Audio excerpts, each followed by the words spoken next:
Sixth regular meeting to order.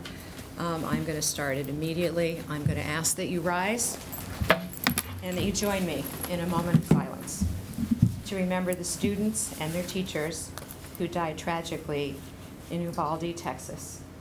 Looking at their pictures, looking at the pictures of the students, and hearing even little bits of their stories, we are overwhelmed by the tragedy of lives extinguished. Our hearts also go out to the families who now live with the devastation and overwhelming loss.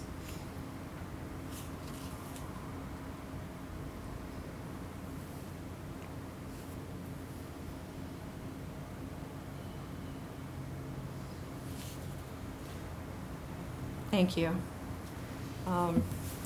I also want to commend or recognize Dr. Smith and the faculty for supporting our students in these last couple of days. And I also appreciate Dr. Smith sending out to all the families reminders of our emotional support and our security measures. I do think that the Wilton Schools is doing what is in our control. Speaking as one individual, I hope we can move beyond that to other measures, but I am confident that the Wilton Schools is doing what is in our control. So thank you. Okay, is there a motion to approve the agenda? Thanks, Jen. Second. Thanks, Errol, in favor. Are there comments from the public? There isn't anyone in the room. Anybody online? No, there's not. Okay. Is there a motion to approve the consent agenda? So moved. Second. All in favor? Any opposed? Okay. Board Chair's report. A couple of happy things.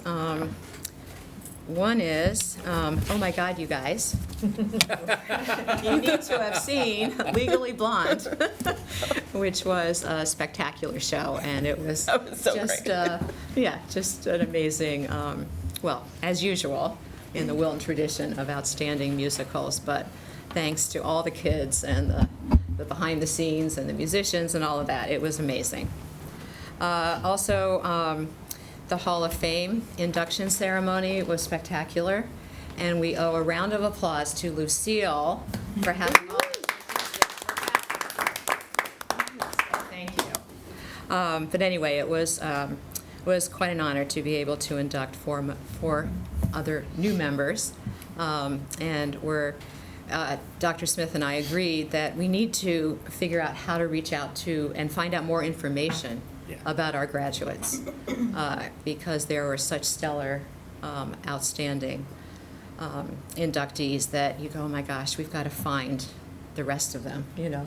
So it's a wonderful tradition that the last board started and that we're proud to continue. And then finally, the high school awards ceremony today was just great, you know, another happy spring occasion. And thanks to Dr. O'Donnell and all his staff, and we need to note that Sue Mangan, who is the behind-the-scenes organizer, this will be her last one, and she is a Wilton legend. And I'm sorry if anyone who's currently at the high school does not get to experience her when you have seniors. She's amazing. She is. So she will be irreplaceable. So anyway, it was a happy and bittersweet day all around, or bittersweet morning. So anyway, those are all good spring activities. Yes, great. So thank you. Okay. Great, few items. First, I wanted to take my metaphorical hat off to our principals, both who are here and online. They've done remarkable work this week, supporting our staff and our families, and that's not easy. You know, people are not okay, as you know, and when I'm in the schools, our staff, our building leaders have maintained a really positive environment on behalf of our kids. It's what we need, it's what we want, and it's been particularly hard this week, and so kudos to all of you for being the fine leaders that you are. I have some good news to share. I had a conversation yesterday with Mike McKean at the State Department of Education. It's a call I've been waiting for. The State Department. I know. So we made the request. I won't talk about remote learning, but our fallback request was that they allow the district to make up the day next year. And the commissioner and that office is supporting that request. And so that will appear as an item on the consent agenda on June 1st when they meet next week. And Mike was very confident that there was going to be no question, no issue. It's just going to go through. And so that's really great news. So we'll, take on remote learning with the State Department of Ed and our legislature another day. But we have avoided having to incur a $60,000 cost and then, in my opinion, needlessly extending the school year at Middlebrook and Cider Mill. So Kevin, logistically, how will this have 181 days next year? Yeah, so this year, we use that 181st day to run a remote learning day on an inclement weather day. Yeah. We're not going to be able to do that next year. And so it's, there's no logic to that whole remote learning piece. Right. But like we had every other year, we're going to have 181 days of school. And so there's no material impact to us. Got it. It's just, it meets the state's 180-day. So the remote learning is, I don't want to get into a remote learning conversation, but it's definitely off the table? Or It is off the table. Got it. Mm-hmm. Well, and again, we had talked about writing to the governor. I think with this backup position, we don't need to go that far, but I do think the long game, Yes. Mandy, to your point, is not backing off, trying to push for local control over emergency remote learning days. It just makes worlds of sense. Well, we've put all this time and money into a Exactly. remote learning system. And so is every other district in the state. And so I think as we're, we'll have to take some time this summer to really, kind of marshal our arguments and then start to tap into our local legislators. But this needs to be one of our legislative priorities. And I think this will be an easy one to make a common cause with lots of districts and, other education supporting agencies across the state. So it was, that piece of it was a real disappointment. So that's really good news for us. So a few more bits of good news. We received a letter last night from the organization Impact Teen Drivers. This was addressed to Maria Naeem, who works downstairs and runs our video production classes. I'll just read you the first paragraph. So, dear Maria, it's with great pleasure that I'm notifying you that Wilton High School's submission to the Spring 2022 Just Drive social media campaign was chosen as the first place winner. You will be awarded a $10,000 educational grant. Wow. So congratulations to Maria. Congratulations to our video production students with another exceptional recognition. Right? They are terrific. With a financial boon attached. How about it? Mm-hmm. Nice. And those, I haven't had a meeting with that group of students where they haven't shown up with $200,000 worth of requests. So it's a small drop in that bucket. But I'm really, really, really proud of them and their work. Terrific. Yes, for sure. I don't think we're quite ready for prime time, but I did get word, I think yesterday too, that our district did very, very well with the Area 9 Cable Council Awards. And so once that's ready to go, I'll share all that. Just two other bits of good news. The Connecticut Association of Schools notified Dan Pompa this week that the Socks for Soldiers program has again been selected as a 2022 Challenge to Educational Citizenship Award winner. So Dan and that group have won that award a number of times. And then similarly, the St. Baldrick's event that he runs with so many kids over at the high school was also recognized as a 2022 Challenge to Educational Citizenship Award winner. So very proud of Dan and all those folks at the high school who just continue to serve so many. That's my update. Thanks for that good news. Committee reports. I know the Business Ops Committee did not meet. Okay, that was easy. Financial report and audit. Great. So we have Dawn Norton here with us online. And Hi, so, Dawn, you have at your place both the financial report as well as the town audit. So, Dawn, we'll turn it over to you, and you can take the board through those docs. Great. I'm happy to. Good evening. For the audit, or let's start with the financials. For the financials, as we head into the last few weeks of our financial year, We are anticipating that our expenditures will end the fiscal year within our appropriated budget. To date, we have expensed or obligated approximately 94% of our budgeted appropriation. The largest payroll of our fiscal year will take place on June 3rd, after which we will be able to better know our year-end position. That said, we are still within our overall fiscal appropriation. Posted is the first half of the ECR in the amount of $1,001,011 of our $1,150,000 that we are anticipating in order to make budget. Earlier this week, I am happy to report that we received the second reimbursement in the amount of $276,626, which gives us $127,637 more than what we anticipated for budget. Some of the areas that we continue to watch are utilities, natural gas, oil, vehicle fuel, overtime, substitutes, athletic transportation, and insurance coverage of the storm damage expense to Cider Mill and Middlebrook due to the electrical surge. Does anyone have any specific questions on any of the documents? Dawn, at the end of all this, are you expecting us to have money left over or not? If we do have some funds left over, we have some projects that we need to complete within the schools. We will probably apply most of that money, any money left over, to completing some of those projects. In addition, we have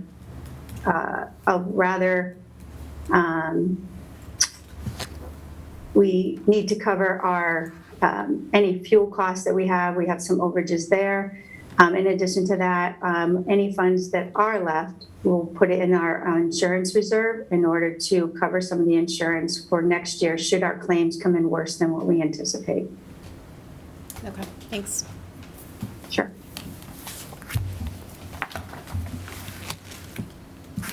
Any other questions? Typical that goes back to us versus going back to town? We sometimes, depending on what the circumstances of the year, we'll take care of a couple of projects and then return money to the town. But again, it's depending on the, what's on our docket. Okay.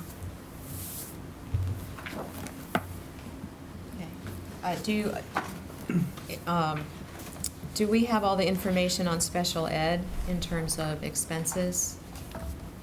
And there won't be any surprises in special ed expenses from now to the end of the year? Or you can't say yet? I don't think it's anticipated that there's going to be any surprises. I think we know what it is. We have, 3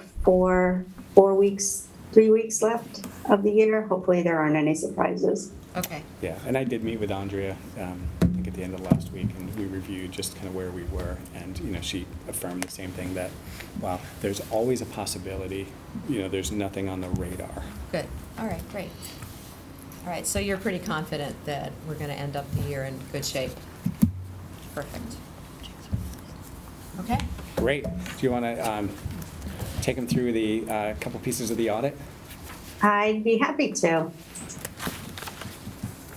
Before you is the annual comprehensive financial report. We used to call it the CAFR. It's no longer called the CAFR. I'm not sure if any of you have had a chance in the past to review any of the annual audit report. For those who have, I hope that this is a good refresher, and for those who have not, I hope that this review is beneficial.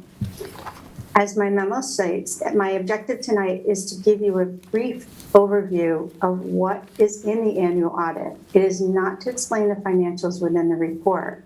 Leslie Zoll, who is our principal and the lead on our audit of Clifton Larson Allen LLP, presented a review of the financials for fiscal year 2021 to the Board of Finance at their May 10, 2022 meeting. Please feel free to view this meeting if you're interested in the financials, but do know that it's just a very high-level overview of the financials and does not get into any of the specifics. The purpose of the audit is to complete an independent third-party review of the financials and internal controls for both Wilton Public Schools as well as the town of Wilton. For this, the town had engaged the service of Clifton Larson Allen LLP, also formerly known as Bloom Shapiro. The objective of the audit is for the auditors to express an opinion about whether our financial statements are fairly presented in all material aspects and in our financial conforming with the accounting principles generally accepted in the United States. Some also know that as GAAP. In addition, they conduct an audit in accordance with the standards for federal financial audits contained in government accounting standards as issued by the Comptroller General of the United States. Their audit tests of all our accounting records and a determination of major funds in accordance with the uniform guidance and state single audit. The audit is conducted typically in 2 phases. The first phase begins usually around the end of the fiscal year. In our case, is in the July-August timeframe. Their goal at this phase is to process and understand the attitudes, awareness, and actions of those charged with the governance concerning our schools and towns, an overview of our internal controls. The review of both the town and public school financials begins with the auditors obtaining an understanding of our overall government, our environment, who we are, who's leading the entities, any economic concerns, etc., as they review our internal controls, including if we are following our procedures and policies. This stage of the audit is also a document gathering stage where we provide them with any new policies or procedures, updated union agreements, any relative contracts, changes in personnel, specifically those who have access to or control over our financial process, as well as those who oversee the governance of the town and the Board of Education. It is at this phase that the audit team reviews the allocation of responsibilities between those charged with governance and management. They look at our objectives and our strategies and relate business risks as well as some testing of our policies and procedures. The second phase of the audit happens after the close of the fiscal year, usually around September, October for us. It is during this time that the financial review, the auditors come out. They spend a few weeks on site pulling our financials details together. They combine them into exhibits that you will see in this report while they perform numerous testing of the details provided to them. As a result of all the work, the creation of the book before you, the annual comprehensive financial report, is created. This report is broken into 3 main sections. First is the introductory, which is the Chief Financial Officer's transmittal and a very high-level organization chart. Along with that are the principal officials for both the Board of Education and the town. You will find all this detail on page I through VIII. The second section of the financial report where you will find the independent auditor's report, management discussion and analysis, and basic financial statements, required supplemental information, and all of the financial exhibits. You'll find these details in sections starting on page 1 through page 92, which is the bulk of the audit report. The final section of the audit report are various statistic tables. These can be found on the last pages, which is 93 through 109. I'd like to take this time to walk you through the annual report that you have before you. In order to not take up too much of your time tonight, I'm going to move a bit quickly through the book. However, I am hoping that my explanation of what is on the pages will give you enough detail so when you have time to look back at the report and read the details presented, that you'll have a better understanding of what's there. Please open your books to page I.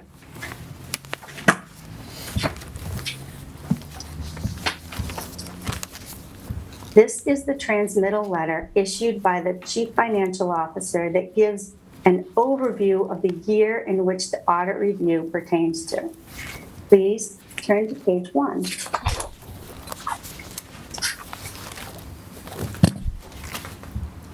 This is the auditor's opinion of our financials for the year in review. Here, if you turn one more page, you'll see at the top of page 2, under the opinions that we have received the desired fairly presented for our fiscal 2020-2021 financials. Please turn to page 4. Page 4 through 14 is the management discussion and analysis. It's a very high-level summary overview of the financials. Please turn to page 15.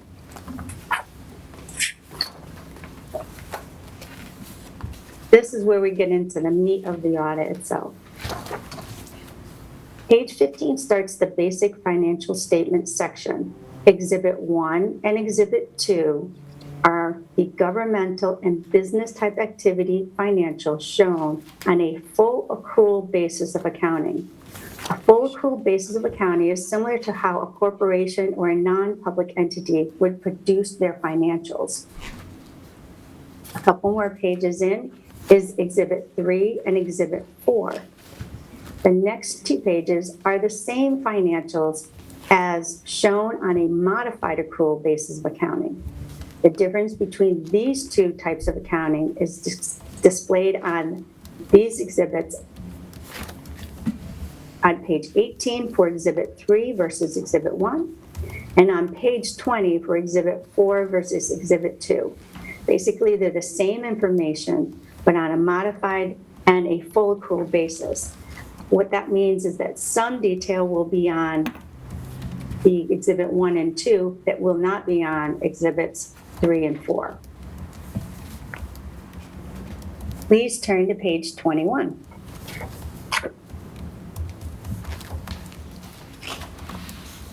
On page 21 is the breakout of what makes up the business type activities, which consists of the Water Pollution Control Authority, WPCA, the transfer station, and the internal service funds. The internal service funds in this instance consist of the medical funds of the town and school combined and workers' compensation fund of the town and school in total.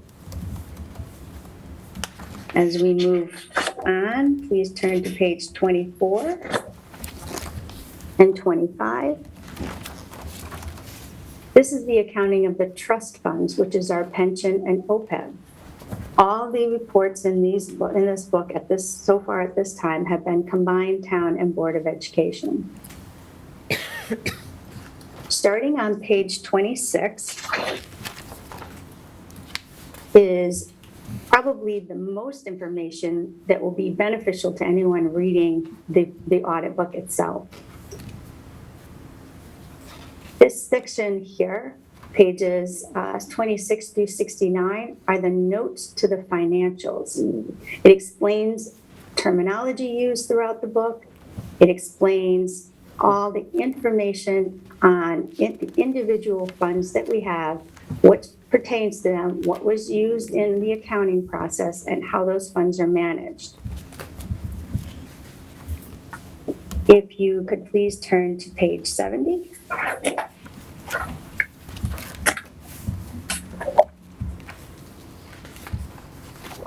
This contains the required supplementary information and presents an accounting on a budgetary basis of revenue is shown on the RS1, and the budgetary basis of accounting expenditures are shown on the RS2 for the fiscal year.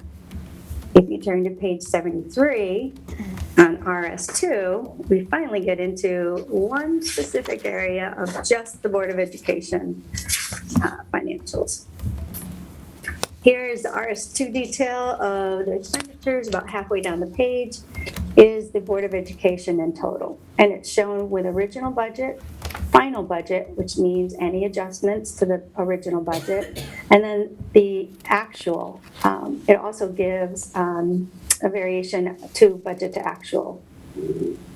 It's important to remember that these schedules are presented on the budgetary form of accounting, and at the bottom of page 73 explains the difference between the financials presented as budgetary versus GAAP revenue, and that ties back to Exhibit 3.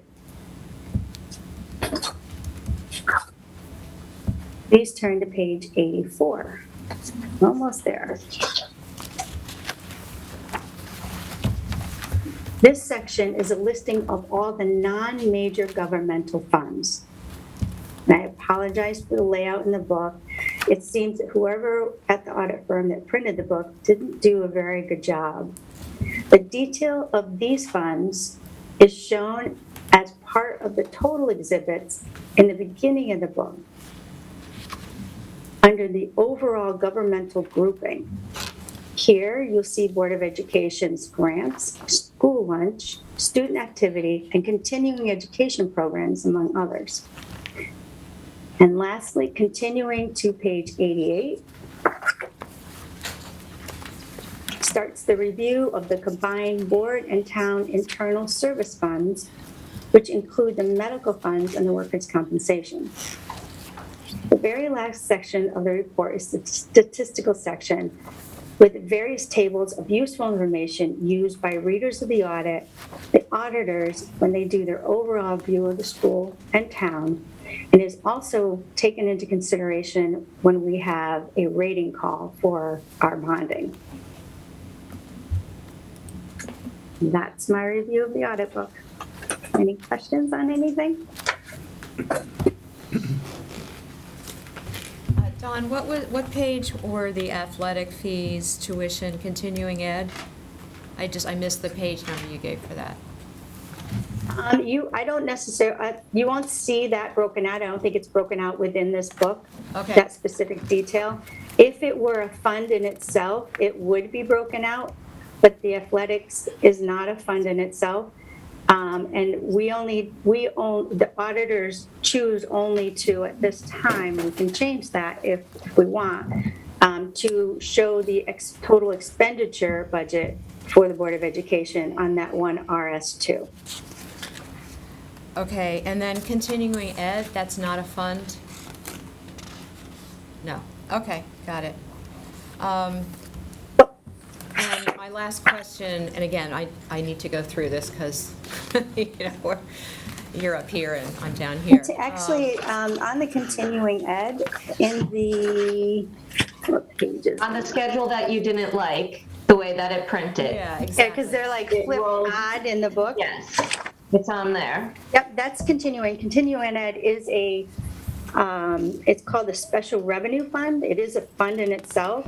And the reason that it is considered that way is because it's supposed to be self-containing. So if you look at those pages, you'll see that you have revenue expenses, so you have a basic P&L there, but you also have balance sheet, assets, liabilities are there. And then a fund balance in that fund is on page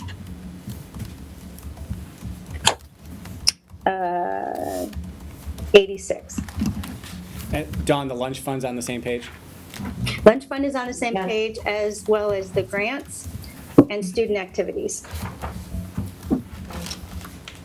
And then, again, I need just time to go through and find out all the numbers, but our tuition from preschool and our ECR funds, those are, okay. Not listed not listed separately anywhere in this audit book. All right, and then what about ECS and ECR? That's also somewhere else? That is, ECS and ECR, I believe, is part of your overall budget. So therefore, it's part of that expenditure grouping of the total budget that is on the RS2 page. Okay. I can ask the auditors to break out Board of Education more specifically if that's something the board chooses to see. No, I leave that to your judgment, thank you. So, all right, thank you. Sure. And if you have any questions, I'm happy to get more specifics as you do go through the book and look at different details.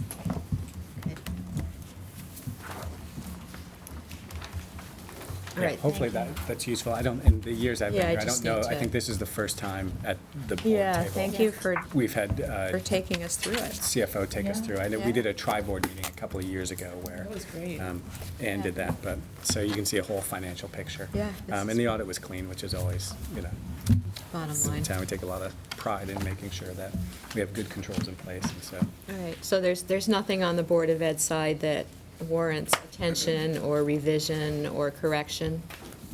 Nope. The only thing I would say is that if there's a couple of those separate funds in the back there that show a negative fund balance, we have process in place in order to correct that. We'll make great progress through the end of fiscal 22 for the 22 financial audit report, but we will have everything taken care of by fiscal 23.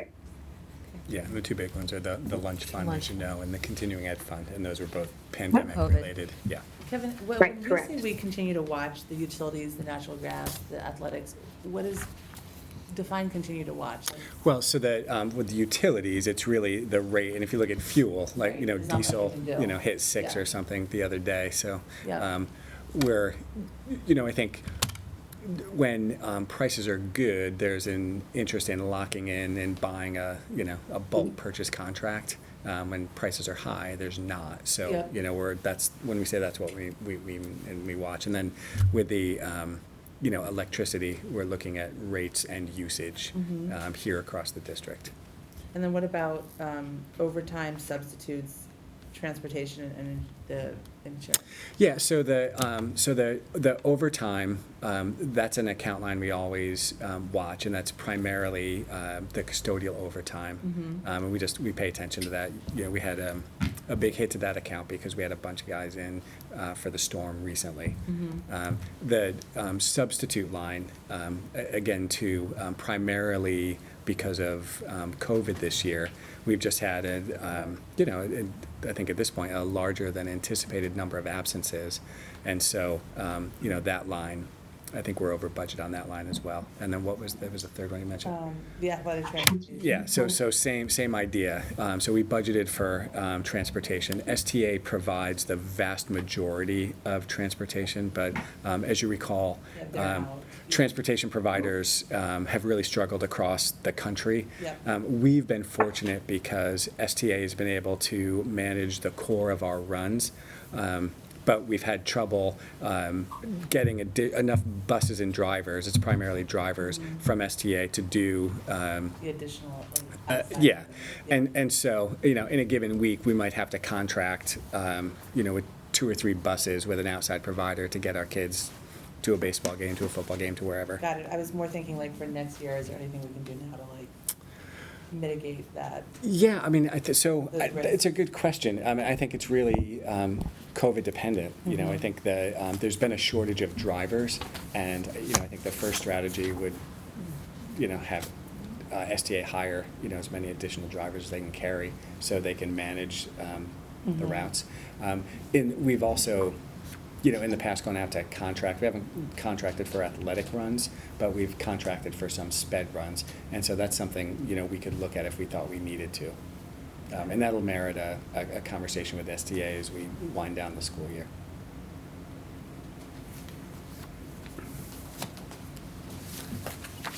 Other financial questions? All right, thank you. And thank you, Dawn. Thanks, Thank Dawn. you. Thank you, Dawn. So that leads us into COVID update. Everybody's favorite topic. Very briefly, I think we'll just stick with the theme of good news. Looking across the week, our daily new case rates, on average, are about half of what they were a week ago. So, that's very good. We're still running an average of, 11, 12 a day, but it's not the 30 a day we were seeing a week ago.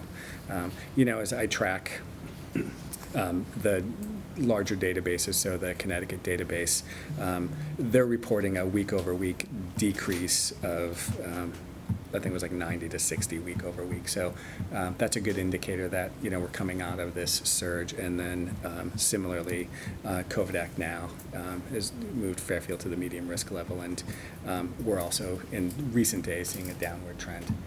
So, we're not free of COVID by any stretch of the imagination, but we're seeing a decline in case numbers. The highest number at present is at the high school with 21 active cases among students, and then the remainder are more equally distributed across the 3 lower schools. I think the other question that's come up recently is just around the events that we've been running, and so we've been able to run large group events across the district. We've had great concerts at Cider Mill. Debbie talked about the play. We had the wonderful awards assembly this morning at the high school, and so we're looking forward to continuing to run these large group events. I think as we move forward and get some space and time to kind of reflect on the year and thinking about what COVID is going to bring in the future, we'll have to just go back and look again at our policies and procedures and risk tolerance across the community, and assess how well we manage it coming through the spring here. But I think in the short term, I'm feeling optimistic and looking forward to some more end-of-year activities, including graduation, and hopefully Are seeing there any less planned COVID. changes to schedules based on COVID for the next 3 weeks, similar to today's? Not that I'm aware of, no. And so we have a conversation tomorrow morning with the principals where we're going to go back and look at that. So we're looking at I think the next big indoor activity is actually Soaring Ahead, which will be here at the high school, and that's you've participated in, I think. So No, we didn't have that you last did. year. That's right. Thanks for rubbing it in. Yeah, thank you. No dance, no swearing ahead, but that's okay, we're not bitter. Not at all. Sorry. Kevin, we're totally kidding. Sorry. And it's like, No, but I'm glad that they're having it this year. yeah, but I do think, so again, just on the note of, individual risk tolerance, one of the things that, we have to talk about with Jory and Company is setting up a live stream option for those families that, Who choose not to. who choose yeah. not to come, yeah.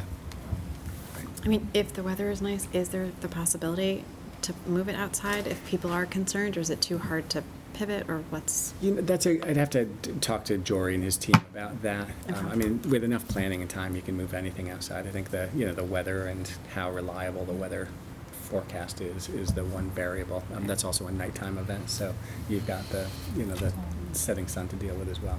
Can I ask a question about that? I was, in the field house today and reminded of just how high that ceiling is Mhm. and how many doors there are. So is there that much difference if you have the ventilation system on and you open all the doors up? Is there that much difference between being inside and outside is kind of what I was asking. There's a lot of, for an event like that, you're talking 1,500. Yeah, but it's a big 1,800 space people. to spread out. I mean, it's, it's huge. Yeah, I think we could get a technical answer to that question. We could have Mark measure No, I don't want airflow. to, I don't mean that, but I mean, of our ventilated yes. spaces, it seems like that's on the better side. Just because of the doors, and I heard huge fans today. The ventilation system is huge. Yeah. But I think it can feel close in there when you've got a large crowd. Is that where it is, the soaring? It is. And how many people does Clune hold? So like when it was packed for Legally Blonde, how many people are in there? 800. Clune 800? 800. Yeah, we'll have, quite a bit more than that. Yeah. That would feel definitely. For sure. No, I think it's interesting, we don't think about things like Legally Blonde, but then Soaring Ahead becomes a conversation, and I know it's because people are choosing to go. Yeah, so that was one of the, when Right. Bob and I were talking about the awards assembly last night, I think, and that was I think it's an important factor is people's decision-making. Choosing, yeah, And, yep. I think that's one that we shouldn't No, I think it's great to have the choice. take lightly. Yep. Yeah, we're lucky to have both spots. Yes. To have that feel Yes, close. and, the stadium's also, it's a fallback option. Yep. So, shouldn't be ruled out. And graduation's outside. Graduation is outside, and that's the most amazing ceremony ever. Definitely worth attending.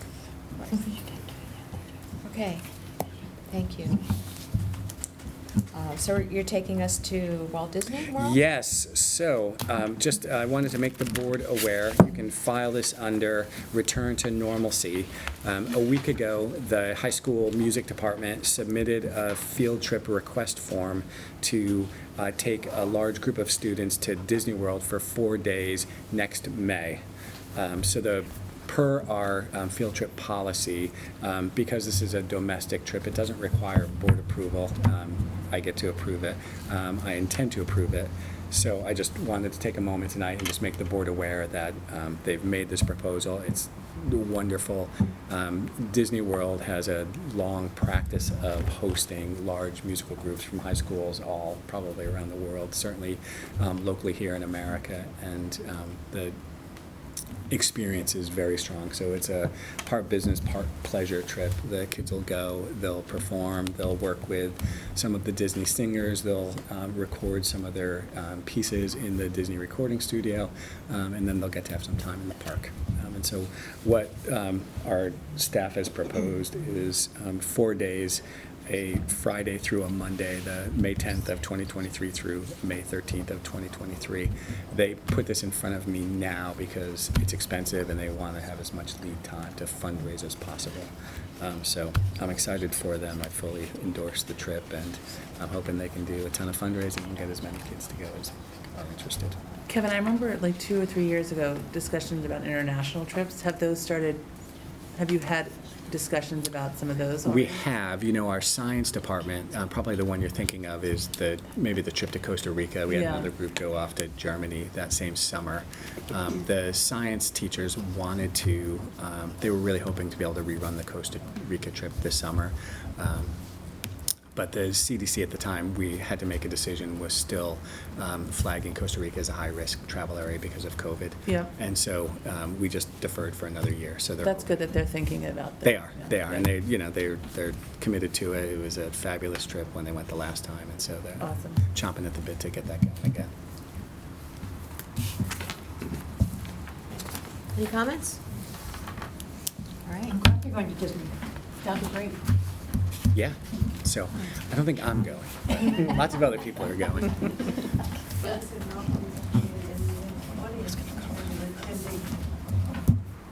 Okay. Unless anyone has questions, I don't want to burden him. Oh, no. He can Good just yeah. know that. And that's an adjudication? I thought it was an adjudication, but when I'm reading the application, I don't believe it's an adjudication. Okay. So it's a festival? All Yeah, right. so it's a live performance and professional recording studio experience. All right, they have that itinerary. All right, I'll read that more closely. So thank you for the update, and as you said, it does seem to be a return to normalcy, so thank you. And I'm also personally glad, and I know Jen will join me on this, that it's a 2-day out-of-school thing versus longer Yes. than that. And that was by design, Yeah, I appreciate because that. our music Yeah. teachers are very mindful of Yeah. that. Okay. The next item is the MAP and school action plan updates for Miller Driscoll and Cider Mill. Okay, so tonight what I'm going to do is I'm going to review our spring MAP results, and I'm going to try to put them within the context of MAP scores throughout the school year, and maybe a little bit of a comparison to some prior years. And then I'm going to be joined by my friends behind me. They're going to review their strategic improvement plans, give you an update, which will hopefully set us all up to have a discussion about what seemed to work well this year and what changes or improvements, things we might want to continue next year. Okay. So I have a lot of slides with a lot of data on them, which I know from my own experience can sometimes make it difficult to see the big picture. So before we actually look at the data, and because I've had some opportunity to live with this and think about it, I just wanted to kind of share with you my observations and thoughts about themes and kind of big takeaways. I actually prepared my remarks in writing just so that I don't forget anything and so that I can sound somewhat coherent at this time of night, so you'll bear with me. Okay, so first, over the course of this school year, most of our students demonstrated greater than a year's worth of academic growth. And I can't overemphasize how difficult a thing that is to accomplish for even one student, let alone the majority of our students. And I think it's a testament to the efforts of our teachers and students to recover from unfinished learning. It also supports the efficacy of the components of our accelerated learning framework, which, as you may recall, include prioritizing content, focusing on grade-level academic tasks, providing appropriate scaffolding and supports to our students, and engaging in ongoing responsive teaching through the use of formative assessments. These are, in fact, components of just good teaching practices and are obviously having a very positive effect on student learning. Second, the rate of growth appears, in general, not in every case, to have been slower in the second half of the year. And I think there are a number of reasons for that, all of which stem from the lingering effects of the pandemic. And I think this is particularly true at Cider Mill, which was impacted to a greater degree by the more recent waves of COVID. The amount of both student and teacher absences since January has undoubtedly impacted instructional time, the momentum of learning, and the ability of administrators to provide support and oversight. This school year was also marked by significant social emotional learning challenges and mental health and behavioral concerns among our students. Many of our teachers have observed that students don't seem to know how to do school anymore, which I think reflects an immaturity in executive functioning and overall learning dispositions, which is understandable given the extended disruptions to their school experiences these past several years. And many of our most vulnerable learners are also exhibiting dysregulation that is more extreme than usual. All of this has had an effect, to varying degrees, on classroom management and learning, and we just need to be mindful that years of disruptive learning may require years of learning recovery. Now, that said, I am still encouraged by the amount of growth our students made this year, and I'm confident that we can continue to build on that growth.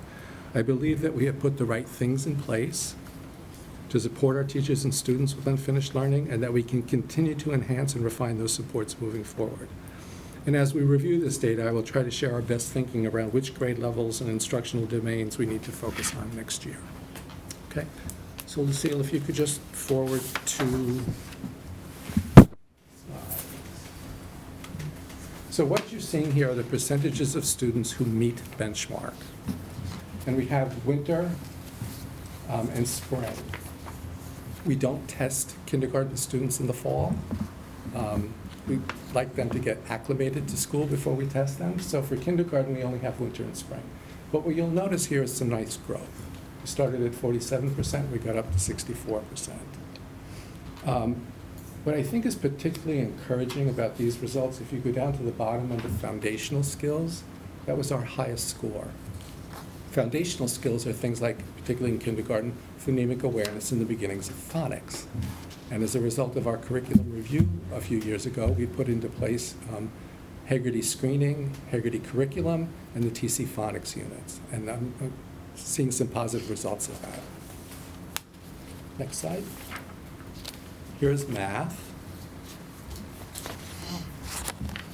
Again, some nice growth. Pre-COVID, this group was at 60%. So the kindergartners 3 years ago were 60%? Yep. At the end of the kindergarten year? Mm-hmm. Now, OAT stands for Operations and Algebraic Thinking. That's an important strand. It's a very good predictor of future math success. So again, I think that's a good sign for this particular group. Next slide. Okay, this is first grade. Again, notice from fall to spring, some nice growth, some nice consistent growth. Pre-COVID, this group was at this grade level was at 74%. So Chuck, just to clarify, when it says spring, it's spring first graders, not spring this first grade. Correct. Spring 22 is this first grade. Spring 21 is first grade last year. So it's now second graders, so it's not Yes. this subset of Yes. cohort. I'm Got going to it. show cohort data later. Got it, but when you were describing earlier, those kids pre-COVID, you were describing, Kids who were Looking in back. Got kindergarten it. way back. got it. We tend to look at both within cohort and cross cohort. Got it. Because they provide us with different information. there are pros and cons to looking at both. When you look within a cohort, you can't assume that the curriculum is equally difficult across the grade levels, right? When you look across cohorts, you can't assume the cohorts are the same. They're different groups of kids. Kids, yeah. So we kind of triangulate the data. Got it. So again, for this first grade ELA, some good growth from fall to spring. Again, foundational skills look very encouraging. I do want to alert you to the fact, and Kathy, I'm going to ask for your help with this. I'm under the impression, and I could be wrong, that we had a rather large influx of students this year at Willard Driscoll. Very large. Yeah, came one. I think you want me to give you the numbers? Sure. I just happen to have them right here, Chuck. We had 45 students who were new to first grade this year. So again, that could be kids who, were in a pod last year in kindergarten, or kids who moved in. And we had 36 new students in second grade. So it's a lot. That's a lot of kids. So is that, looking at the language and writing, do you think, not to point out the one point that, do you think that It could be. skews this a little bit? Yeah, because for those new kids, we don't know what their prior What they level came from, was. yeah, yep. Okay, next slide. So this Chuck, is- can you just remind me one? Sure. The 60th percentile, is that like what the test company says that's the benchmark to look at? Yes, because students who achieve at the 60th percentile or greater on the map generally will make a 3 or 4 on the SVAC. Okay, got it. Anybody who falls below the 60th percentile most likely will get a 1 or a 2. And what year did the SBAC start? 3. 2000, No, but I mean, what? Grade 3. Third. grade 3. But I do the, Yep. we use the same benchmark. Got it, yep. Got it, okay. So, where are we now? All right, so this is first grade math. Pre-COVID, they were at 68%. And again, nice growth from fall to spring. I don't think we put the next slide up. I think you're one. Yeah, next slide. Yeah. You're one slide ahead of us, John. Did I not do ELA? No, you did. And there's a lag here. There we go, Yep. sorry. That's okay.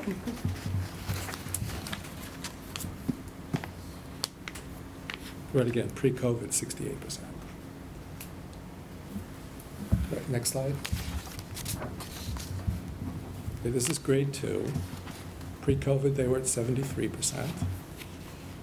We did not see the increase in the percentages of students above benchmark that I think we would have liked to see, but we did maintain. And it's important to remember that the benchmark increases as the curriculum difficulty increases. So the students were learning. We just weren't able to get more kids to benchmark. And, I would point out this particular cohort, we're in lockdown at the end of kindergarten, and we're in hybrid all of first grade, where we did not share materials. Okay, next slide. Again, some nice growth. Pre-COVID, they were at 85%. But again, good growth fall to spring and much better than last year. For this particular group, we're going to need to look very carefully at the operations and algebraic thinking, both for this cohort as they move into third grade, but also the incoming first graders. What did you say the pre-COVID was? 85. 85. 85, thank you. Okay, next slide. Grade 3. Now, pre-COVID, they were at 83%. And did we have the same influx of students in, no? I didn't bring my little handy dandy charts. So I'm not Mine, I just exactly. knew it was a lot, a Yeah. lot. I don't recall. Not as Maybe many. half the number. Third grade, we typically have more. Yeah. Yep. And so I know it followed the trend, but it wasn't as much as they had down. Ours was great. So this is the story that I was talking about before. We saw very good growth from fall to winter with a slower rate of progress the second half. And again, this cohort shut down, well, went into lockdown in first grade, hybrid in second grade. And this was of great concern to Karen Brennicky. This is a group that she's been watching very carefully, particularly around their foundational skills. So she put into place a lot of supports. And I think, I think the kids did well, given how concerned we were about them. This particular group in first and second grade were at the 68th percentile. So. And now, is this the group that you see some of the, not behavioral, but some of the, like, COVID social issues? From my perspective, we've been seeing that across the board. That's across the board. Would you disagree? Totally agree with you. See it Totally across the agree, board. across the board. When you say like kids forgot to learn? Yeah. There's not like one grade that it's really highlighted? No. Got it. Let me correct that. There are probably some, so we have cohorts that are more vulnerable than others, and I think they were impacted more. The group I'm thinking about is the current 11th grade. They have struggled throughout their time with us, from kindergarten to 11th grade, and I think, and they struggled behaviorally as well, and I think we're just seeing that COVID has magnified that. Okay, next slide. So this is math in third grade. Pre-COVID, they were 71%. There was good growth from fall to winter, but then a dip from winter to spring. But they were better than last year. I think fourth grade is going to have a heavy lift next year with this group, but in a minute you'll see that I think they're up to it. So. Okay, next slide. Okay, this is fourth grade ELA, and again, we saw a nice growth from fall to winter, maintenance from winter to spring, but again, better than last year. Pre-COVID, they were at 77.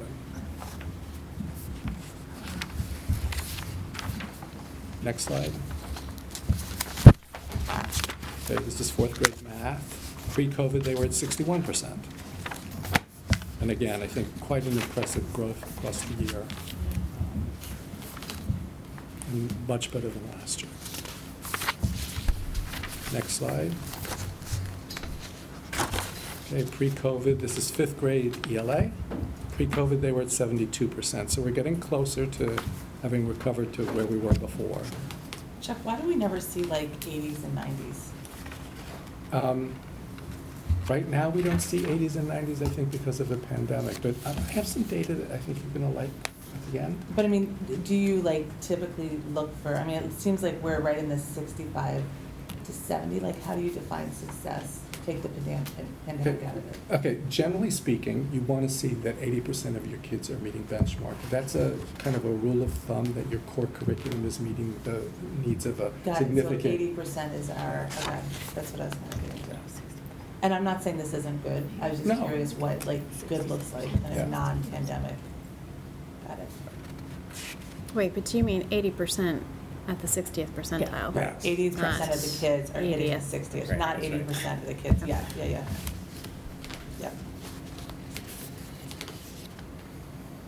Okay, so again, in ELA, we saw nice growth from fall to winter, but a bit of a backslide in winter to spring. And it's very perplexing, especially in the literary area, because, that's fiction. We have wonderful units around fiction. I can't explain what happened here. We're going to need to study it more, and we're going to need to shore it up in sixth grade. On the 9th, we'll talk about Middlebrook. So again, I think the sixth grade group is well positioned to help this particular cohort. Next slide. Math, pre-COVID, they were at 59%. So very nice growth and consistent growth across the school year. But I think we do have more work to do around operations and algebraic thinking. Okay, next slide. I'm going to talk for a little bit about special education. Really quickly, Chuck, Sure. before can you go back Can one we go slide? back? Do you have, not that I wanted to see it right now, but do you have the data that shows like the bell curve? So after that 60th percentile, what happens? Like what percent of the kids are at 80th percentile? Yes. You do have that We data? can give you the numbers. And where does that bell typically? It varies by cohort. But you'll see something at the end here where I can show you the numbers and percentages at each Oh, level. great, and I didn't expect you to have that, but I was just curious if you had that data, but, okay, Yeah. great. And Chuck, just one more number. I probably just missed it, but the ELA grade 5, pre-COVID? 72%.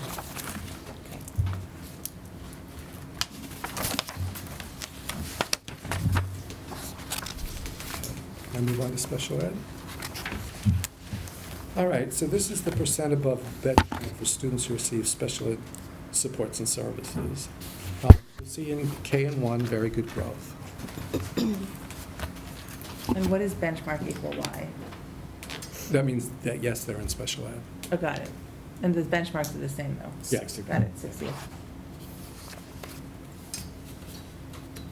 Sped equals yes. I'm sorry about that. That's okay. Math, you put that in there. I was like, Y equals what number? Should we figure for Y?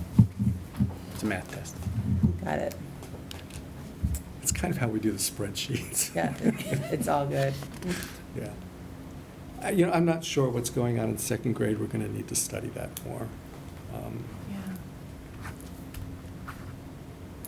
So, but again, there's a good story here, particularly in kindergarten and first grade. And this is any special ed? Yes. Kindergarten, great. So do you have more students in second grade that are in? Okay. Yes. So the denominator issue? It could be. I also So would be is curious this- to know on the performance areas that kind of had more of a drop-off from winter to spring, kind of what the absentee rates were Yes. during that time for both the kids and The staff. teachers, yes. Yeah, We could try to do that analysis. it would be, because I think that's going to be a problem that's going to continue Yes. into next year, and I think how we Yes. manage that is going to, You're previewing my comments. oh, sorry.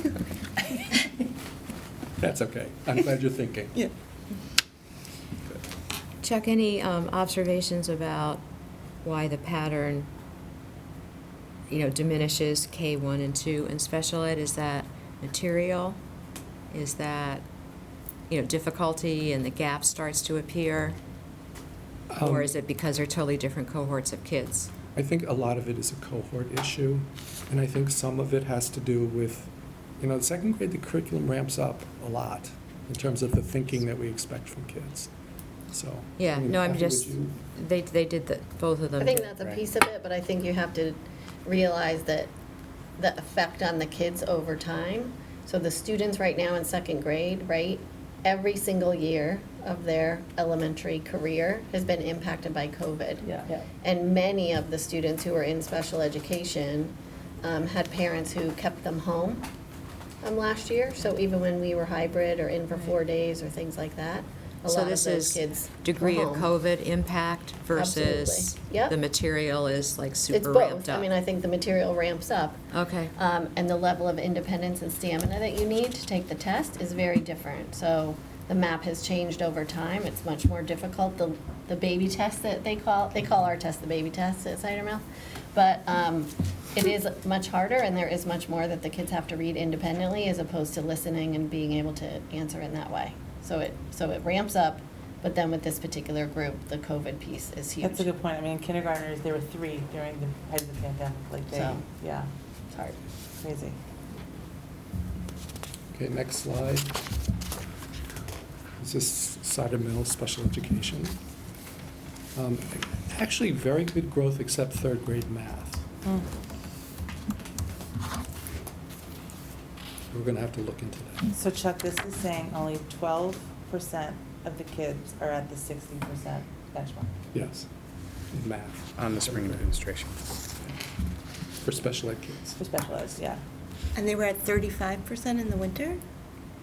Yes. That's, Now, we'd have to look at who participated Yeah. in the testing. I don't know. is it the same number? I'd have to look. Okay.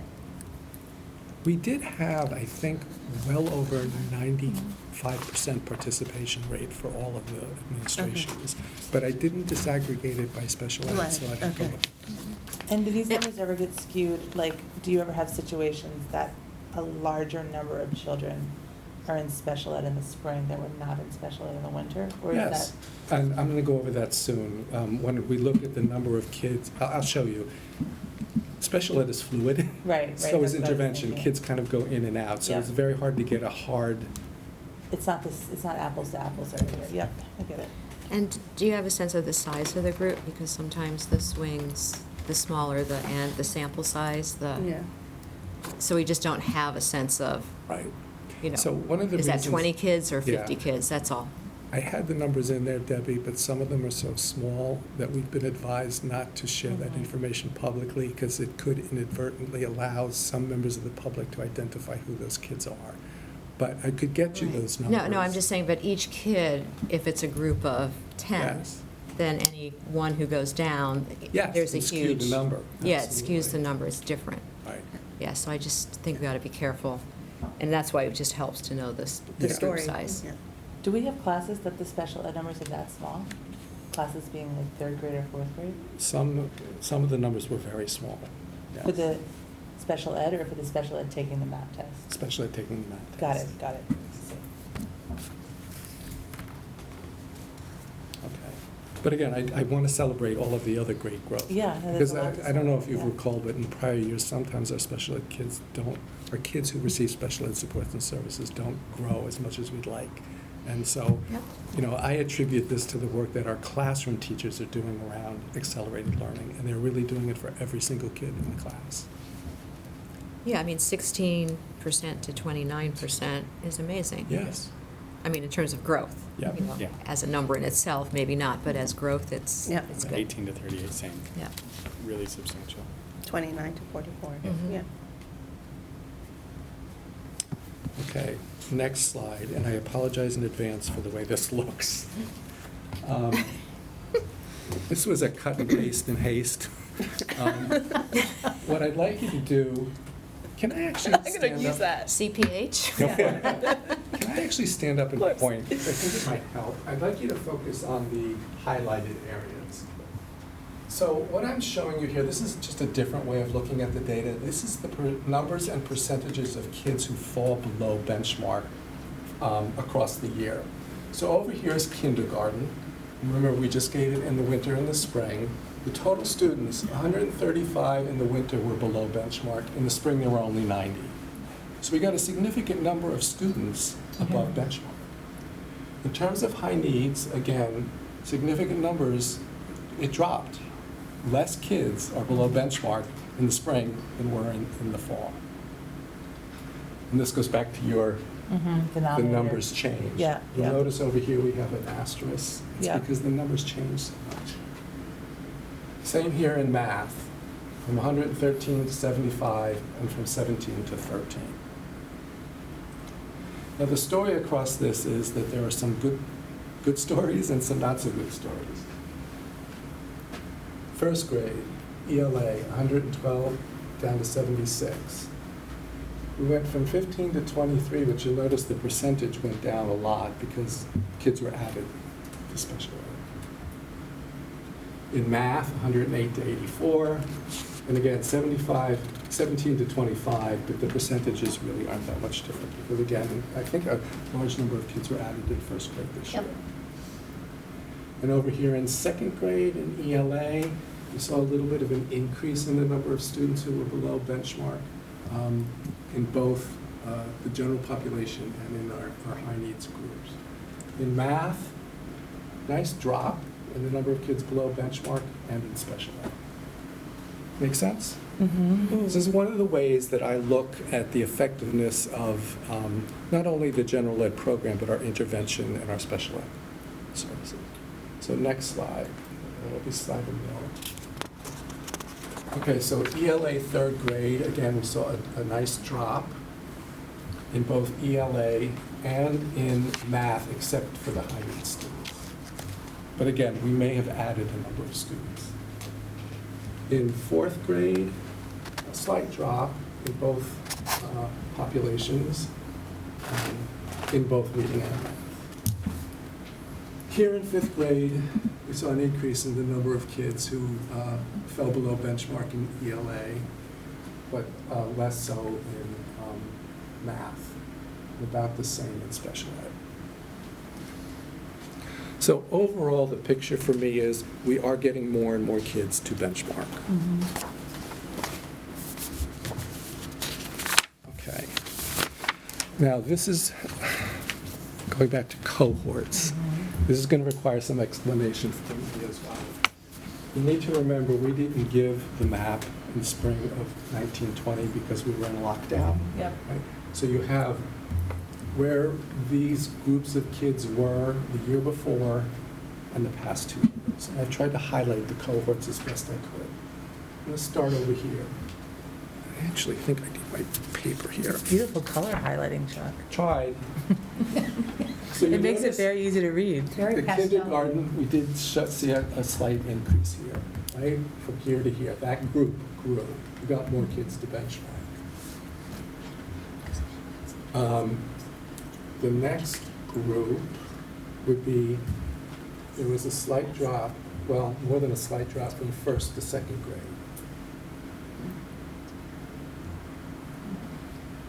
Right? Yeah, that was a decrease. Now, this group here went from 68 before the pandemic to 68 after the pandemic, and now they're up to 73. This group started at 74 before the pandemic, went down to 66, and back up to 79. I think that's a nice recovery for that group. And then we have 83 to 68, which was a drop. That's due to the pandemic. So that 83 to 68, is that, like, that seems like an outlier. Yeah, that was a more significant drop than some of the other groups. And that's the current fifth graders? No, they were fifth graders last year. Oh, that's right, we're in Sixth 2022. grade. I Yeah. didn't show you because we weren't doing That's all middle right. school. Have you seen an increase after that? Yeah.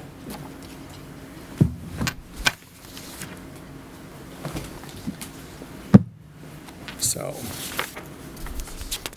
okay, if we could, and then the same here with math. So you notice nice increase here. Nice increase here. 60 to 73 to 57. Not good. First grade, 68 to 47 to 70. Very nice story. 85 to 44 to 68. And then from 71 to 58. And again, I wish I had put that sixth grade in there. It's an oversight. But you are seeing increases in Yes. math for them as well? Yes. So this, if you remember, when I first talked to you about unfinished learning, the 3 to 5 group was impacted more than others, and to varying degrees depending upon the cohort. Okay, but now I want to get to the good story. All right, so these are growth targets. So on the map, each child, depending upon the score that they get, is given a growth target. That growth target is a year's worth of growth in a year's time. So what you're seeing here on those two right-hand columns, the first one, the third one, tells you the percentages of kids who actually met or exceeded their growth targets. And who defines the growth target? MAP, based upon norms. The median CGP is conditional growth percentile. That is the amount. So that third target just says whether or not kids met their growth target.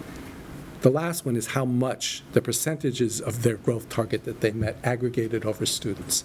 That's a really important number because when you hit 60 or more, that means we're growing kids more than a year's worth of growth.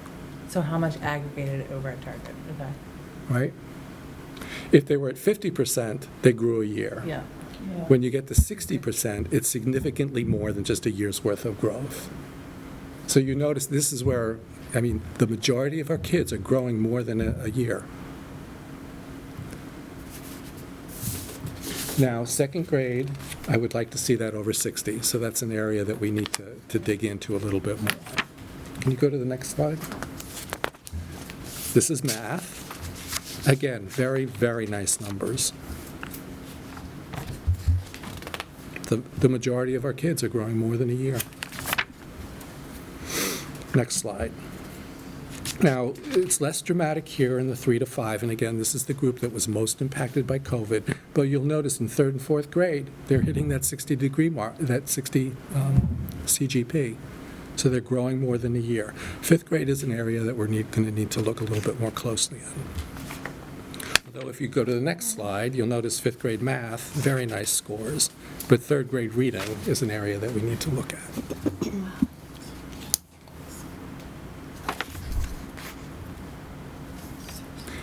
So the pandemic has had a complex impact on different groups of kids.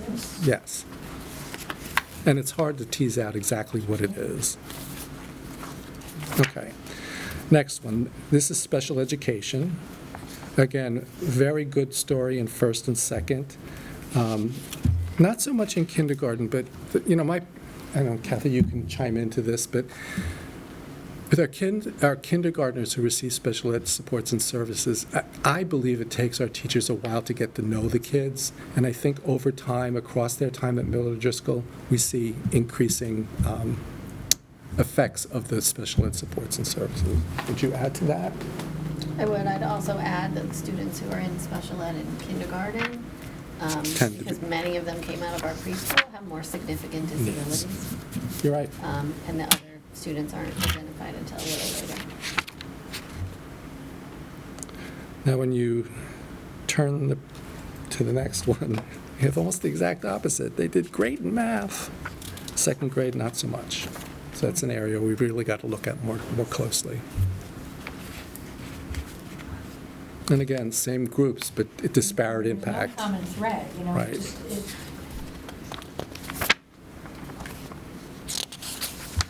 Next slide.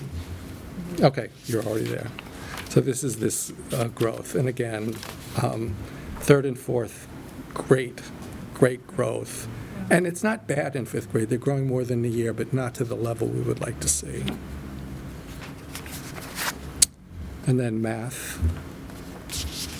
Again, very good growth. 3rd grade, I'd like to see it a few percentage points higher. All right, so here's the big reveal. With MAP, we could run a predictive report. We can try to predict how kids will do on the SBAC. I want to caution everybody that it's a prediction. It's not perfect. In fact, we usually do a little bit better than what the MAP predicts on the SBAC. This is ELA, and just to tell you, in 3rd grade last year, they were at 67%. In 4th grade, at 66%. In 5th grade, at 77%. Wow. Fingers crossed. Yeah. If you turn the page, although math is not where we would like it to be, last year 3rd grade was at 66%, 4th grade was at 54%, and 5th grade was at 65%.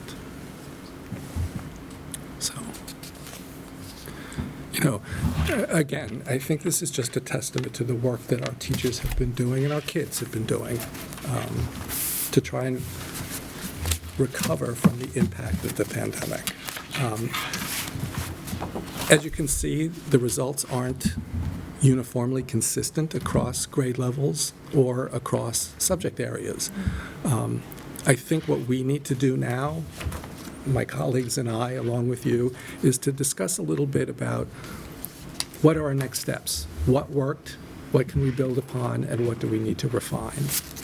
So similar how I was curious about absenteeism Yes. and these numbers, I'm also wondering if there's a way we could overlay perhaps some of these numbers to classes or even grades that experience a little bit more social upheaval throughout the year, because everything just seems so, to some extent, so unbalanced, that is there a way to look a little bit more specifically to be like, this class or this cohort or this group or even these, groups of kids struggled more Right. socially within this class or needed more supports, so maybe to try to Right. combine those. I think we could try to get a handle on that. Yeah. Unfortunately, we're still figuring out at the elementary level how to record that data in a systematic way, Yeah. but I think we could probably get some anecdotal information. Even if it's just to try to inform what plans might be as Yes. teachers work, Mm-hmm.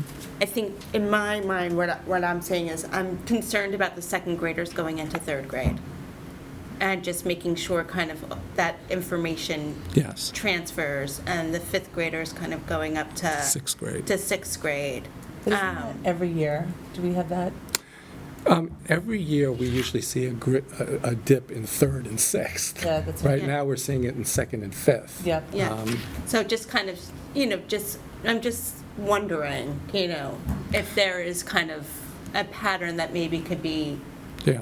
found in there somewhere that might also help kind of inform Yeah. ways forward. I think that's the big challenge, is trying to find those patterns. And again, it's so complex. The curriculum is not uniform across the grade level. The cohorts are not uniform.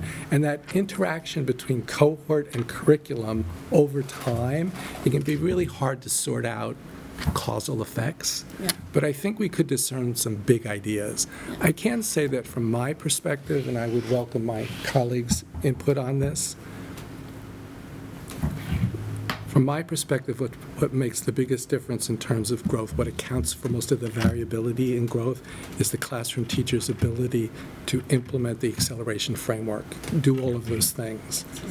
With absences, both students and teachers, that disruption affected instructional time, the momentum of learning, and it impacted my colleagues' ability to oversee and support the teachers in doing that. So my 2 cents is, if we're going to try to solve any problem, it's about minimizing the disruption and making sure that our kids are in school as much as possible. If that makes sense. No, it That's my does. opinion. No, it definitely makes sense. I think also that kind of goes with where we're seeing some of the dips. I think are also, the second graders who, they've been disrupted since kindergarten. Yes. And it's a combination, I think, of, social growth and then compounded curriculum Yes. growth, kind of one being displaced and one ramping up and meeting at the Yeah. same time. So just Yeah. how we, with the with also then with the absenteeism, trying to figure out how to. Yes. I am working with Kim Zemo because we want to, how do I say this? I think to a certain extent, we need to push the reset button at the beginning of the year and devote some time to helping kids to acquire those skills and dispositions they need to be learners.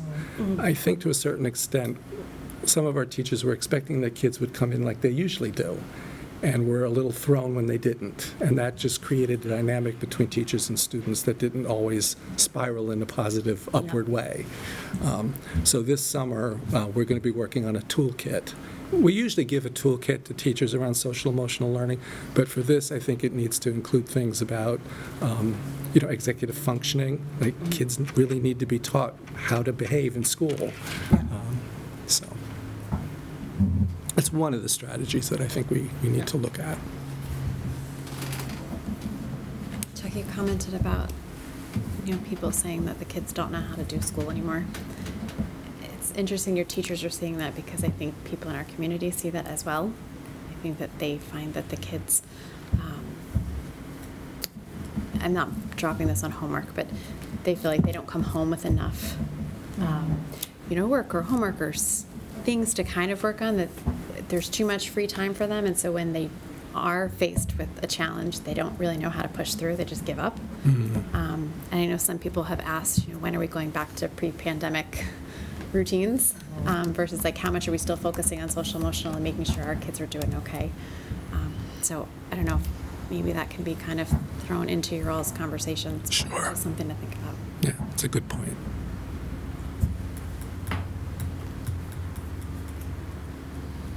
Thank you, that was great. Very informative. The predictions, that's done by us or Matt? MAP. Matt does When do that. we get the SBA scores in? So I'm hoping by July.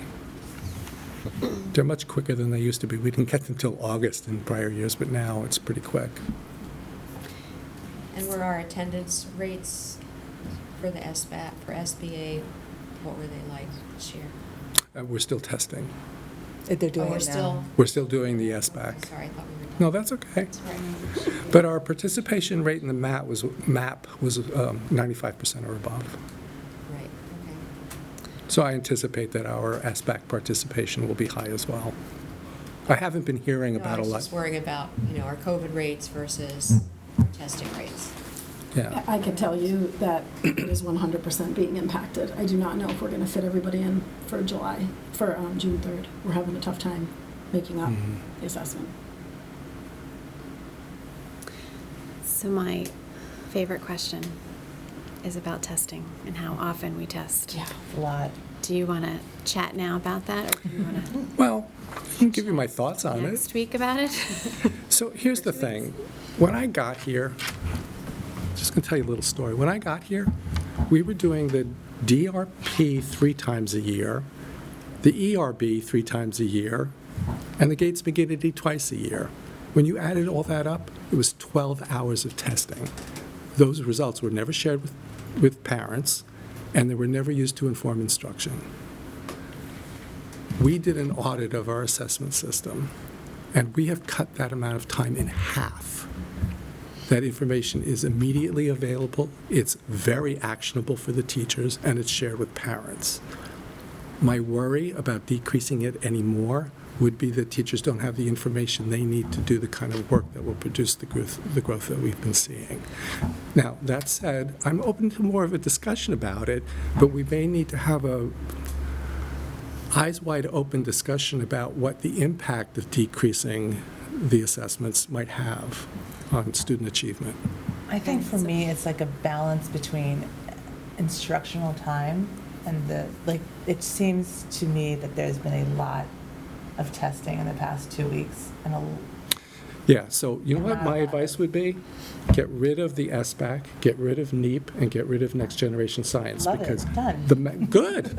The MAP is actually just as technically sound as those tests, is more actionable for our teachers because they get the results right And so why are we away. doing MAP and SBAC? And I know we don't have to have this conversation Well, I mean, the tonight. SBAC is a state requirement. Right, so but don't we have cannot control. get out of that at all. No. And does it have to be back to back? I mean, that's our accountability. Says we use the spring map because our teachers write goals against them Right. in the fall, and so that's the. But from a timing perspective, like MAP was, I feel like it was right next to each other. They were very close. Yeah. Yeah, because we want to make sure we're getting the results that Right. will predict the SBAC, Yeah, right? And you're trying to hit the point of the curriculum where, most of the way. Most of the way to the Instruction, even the SBA, we push to the far end of the window for the same purpose, because we want to give our kids as much of a leg up on that assessment as possible. I will agree though with Jen that it feels like it's a lot. I don't know what the Yeah. answer is, but I think the only thing I'm really thinking about is the grades 3 through 8. Those are the ones that have to take ESPA, and it's always on the heels of MAP. Mhm. So by the time some of our kids get to Mhm. ESPA, they're kind of checked out. I hate to say Yes. that, but they are. It's also the end of the year, right? So they're coming on 2 weeks ago, they've just done Right. MAP or whatever, and now. So the only thing I'm interested in trying to get rid of is the third mapping for those groups. And to, move our spring map maybe a little bit later, or however you guys wanted to try it, because you guys are also now doing IABs, which we weren't doing previously. So, and they're also doing all of their unit testing. So, like pre or post or whatever it is, depending on grade. But there should be enough information for our teachers to go based on in terms of how our kids are doing and how to project growth or what our next step should be Yeah. without having to administer. Yeah. Again, I'm open to the discussion. I'm more concerned about the secondary level because they don't have the level of data that the elementaries have. But we can have a discussion about it. Again, I just want to go into this eyes wide open, that it's going to impact our ability to inform instruction and track kids across. Maybe what would be helpful is if I were to maybe show you the power of the map and the things that we see with kids over time. And the things that teachers can do with it before we make a decision to drop any of it. And Chuck, as part of that conversation too, I think we need to, want to be careful about not separating assessment Yes. from the instructional process, and we talk about assessment as instruction. These are, Yes. they're not, it's not simply taking a test, or at least it shouldn't be simply Right. taking a test. These are they're independent instructional experiences. I agree. I don't think our kids see it that way. No. I think they walk into it as some of them as like big balls of nerves and Anxiety, right? And yeah. here we go again doing all this. But we just I don't think our kids, we as adults maybe understand it, but our kids don't really understand it. And I think that's, again, maybe just some of the disconnect with. And also, one thing we've talked a lot about in teaching and learning is the map. There's no way it's still taking, what do you think, 6 hours? What's your, Well, it depends upon the kids, Yeah. right? We have some kids who exceed the 6 hours because it's untimed and they have accommodations. Right. But on average, it's about 6 hours. Yeah, I think we should look into that because it seems to be, it's like. Some of our kids get done in 15 minutes. Right, I mean, God bless them. That's probably. Well, I'm not Right. so sure we get great results. A, B, C. Yeah. I But, just, that's that's gonna information go. we have. The Yes. map records the number of Right. engaged Rapid minutes. Yeah, it's called rapid guessing. So we can tell when kids are rapid guessing. It just seems to be going on and on. It's like, oh my God, another day of math testing, another Yeah. day of math testing. Yeah. But we don't have to, this is bigger than Yeah, so tonight. But I do have some concerns about how the map is scheduled, and I've been discussing with my testing coordinator about perhaps being a little bit more heavy-handed in how it's scheduled. yeah, I think that would be That would be something. awesome. Yeah, that would be awesome. I'm getting holes burned in my head from the people behind me saying. Oh, sorry. All right, would you like to move on to the, Speaking of those people. Okay. we'll start with Kathy. Oh, well, thanks. Okay, so just to let you know, like Chuck, I did write out a script for tonight because I could just gush and gush and gush, and I knew by the time we went it was going to be kind of late. So you're welcome. It'll be a little bit shorter.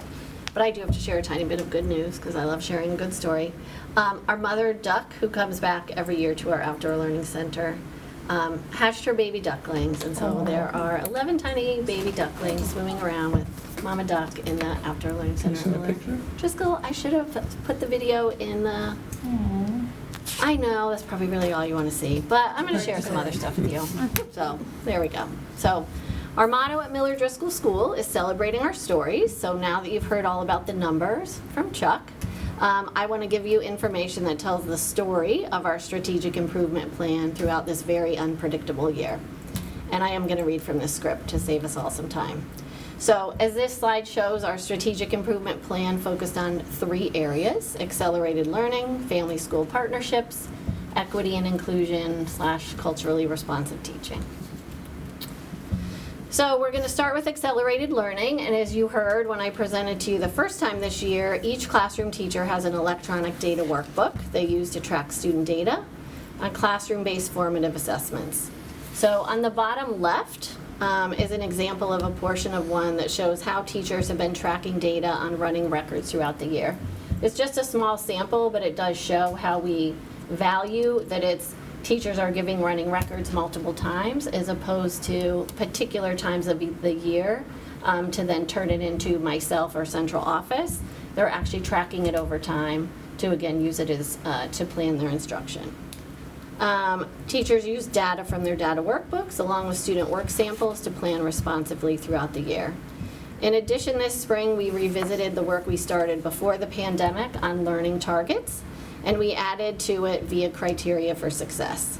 So teachers took learning targets they were using and developed criteria for success that help students understand exactly what was expected of them in a lesson, in a unit, in a small group, so that they could be a part of that learning team.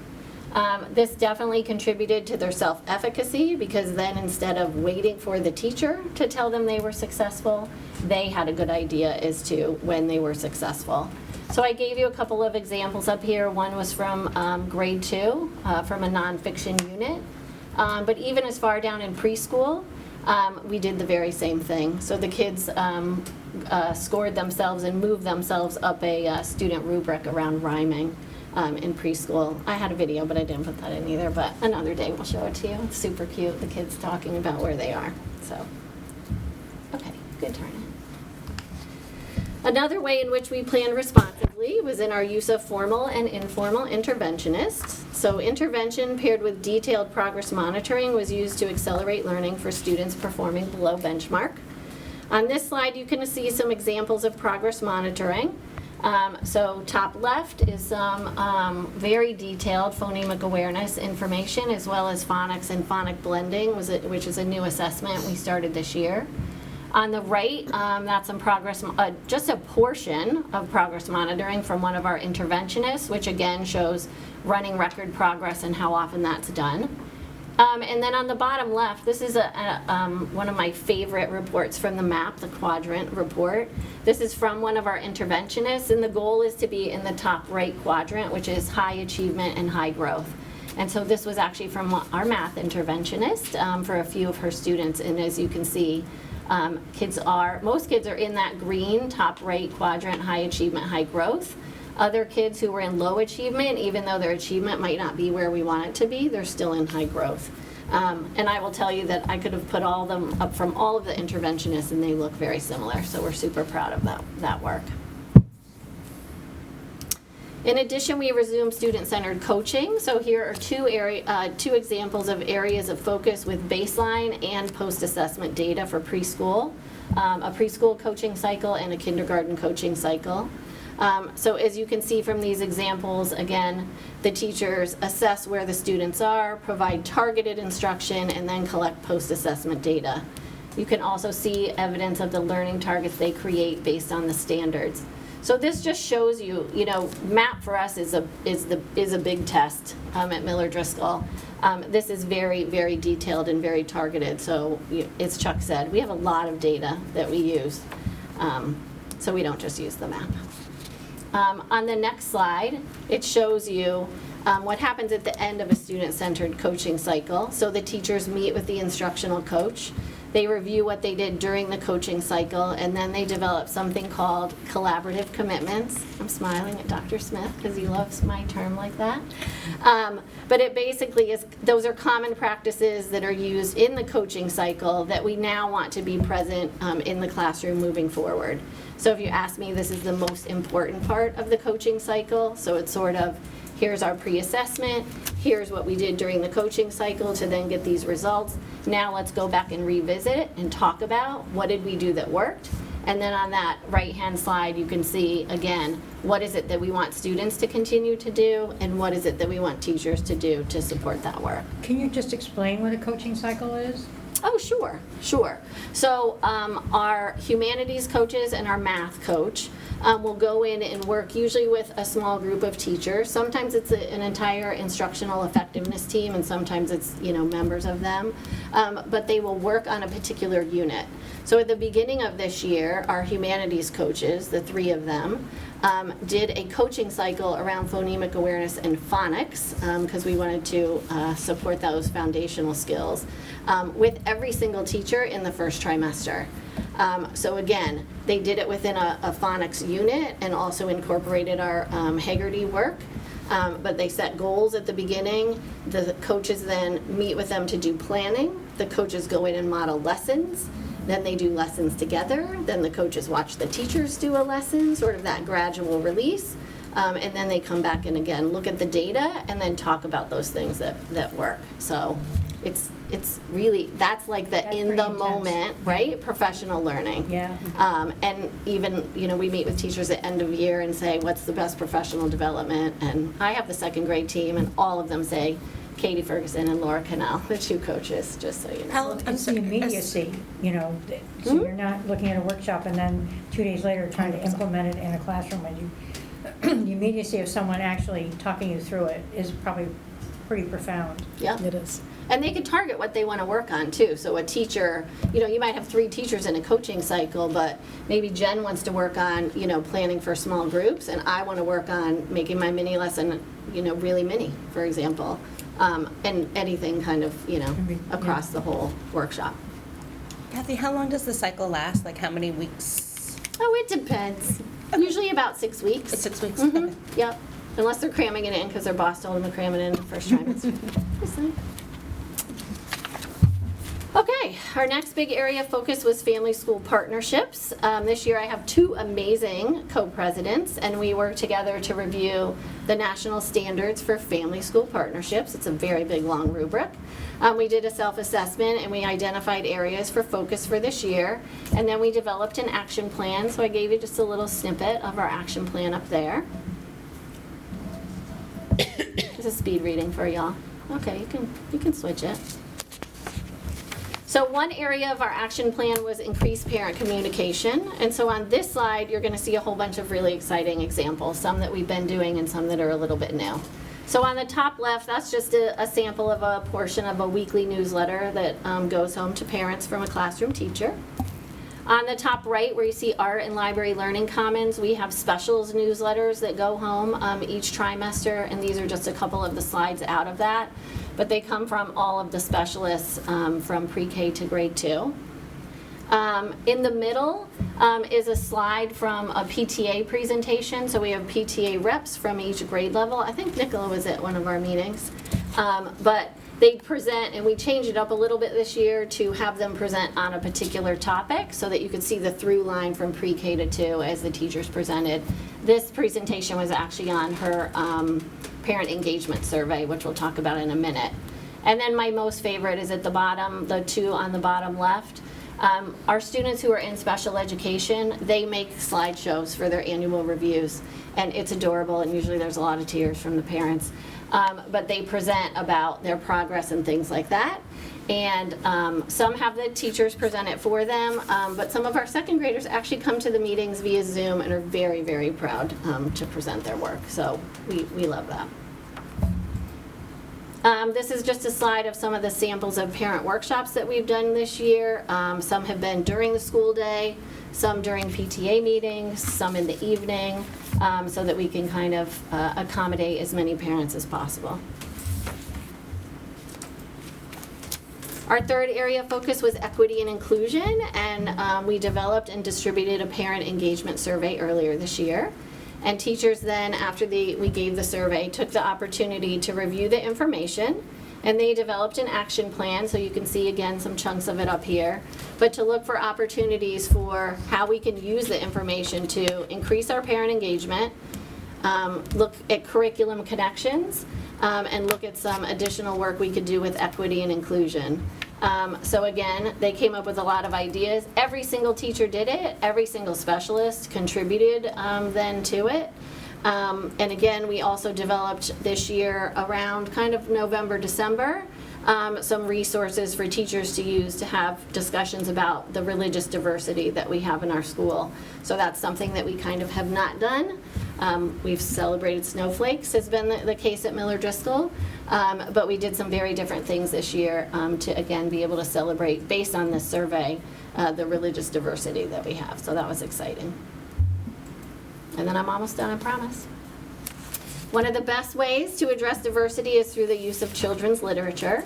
So work started in the summer of 2021 to identify and develop plans for read-alouds using culturally diverse texts. One of our instructional coaches, Rosemary Rich, did a whole workshop for parents on using culturally diverse read-alouds, which was great, and the parents were very much into it. This work will continue. We're going to do more planning in the summer, and then this is something that we continue to weave into our academic units. So, last but not least, I will say this has been a difficult year with absences of teachers, students, and support staff, coupled with a shortage of subs. There has definitely been an impact on what we could do. In addition, the mental health and the behavioral needs of our students are great. Every single child in our school has been impacted by COVID for their entire school career. So just think about that. Get a little choked up on that. It's a little sad. So while some might think we can spend 1 year catching up when it comes to unfinished learning, that is not the case. The impact is great, so this will take time. And last but not least, as I think about yet another school tragedy, I want to take an opportunity to underscore the importance of social emotional learning and mental health support in all of the schools. I applaud our teachers and staff for all they do to teach academics, but but I want to thank them even more for their caring and support to raise kind and caring human beings. I did it. Did it. How many minutes was that? That's not bad. Very well. I'm happy to answer any questions. What was the best thing that happened this year for you? The best thing that happened this year for me. I think similar to last year, I think my teachers and my staff have banded together. So in the midst of a pandemic, in the midst of people going out, in the midst of people stepping up to the plate to do jobs that are not really like technically their job, I think that's the best thing. So when you ask somebody to cover, you know, sometimes you don't want to get the like, No, not you know, but they don't say that. They're like, what do you need? We had a teacher who had to go out, and when I reached out to people over April break, every single one, whatever you need, whatever students you need me to take, whatever you need me to do. So That's great. they continue to impress me, even given everything that they have to worry about. So it's impressive. Can I ask what you hear from teachers in terms of sort of building on what Pam just asked? You know, what have they appreciated the most in terms of either resources or professional development or coaching or whatever? And then what do they want more of, or have they found a little bit frustrating? Like, I need more X, Y, or Z, and I could do even more. Right. I think all of the teachers, all the classroom teachers for sure, very much appreciate coaching. Because again, like Pam said, those coaches are in the classroom, they're doing the work with them. And it is very much targeted to what each individual teacher needs. And like I said, when we ask them at the end of the year, that I think they think is the best professional development. We've had huge struggles this year when it comes to mental health, and you know, Jen and I have had similar issues with having staff on our mental health team out for significant amounts of time. And it's not anybody's fault in the district, because you can post positions, but there's nobody to even fill those positions that are empty. So that mental health support is tough, because our mental health staff is reacting, right, to things that need to be taken care of every day. But when they do that, which is a support to the teachers, it takes them away from doing the proactive things that we normally do. So I think that's the piece that's been the most challenging. So usually our guidance counselor is going in and doing lessons, and our psychologists are going in and doing series of lessons, and that just can't happen. It just can't happen. Like there isn't enough time in the day. So I think that's been that's had a huge impact, for sure. Okay, thank you. You're welcome. Okay. It's been a tremendous overview, so thank you very much. You're welcome. All right, so on to Cider Mill. I think you'll see a lot of through lines, although Kathy and I were looking at our pictures and I realized that mine are all topsy-turvy and Kathy's are all nice and neat, but other than that, I think you'll see some similarities. So us as well, we had three large buckets. For us, the greatest one that we emphasized was this accelerated learning framework.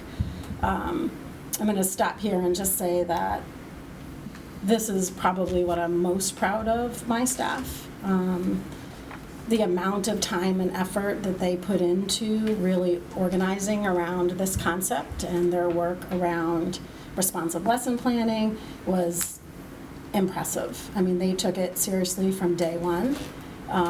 It was hard because there was a lot of conversation at the beginning of the year of making sure that we were prioritizing their mental health and their well-being and making sure that we formed those connections.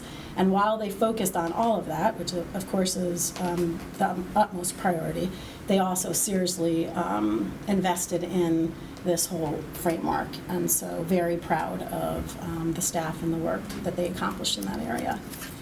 I'll come back at the end to some conversations around absenteeism and things like that, because I think it's an important through line that I want to chat about. But first, I think I'll go through the plan and just kind of highlight some of the work.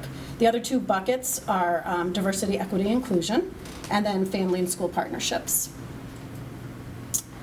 So when you think about, for us, the accelerated learning framework, we were very focused, again, in the work that our IETs were doing.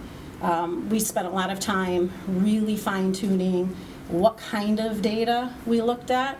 So for example, we started off the year really looking at, from week to week, what data was the most critical. So for example, at any given time in math, was it the end of unit assessment? Was it in the beginning of the year? It was the fall map.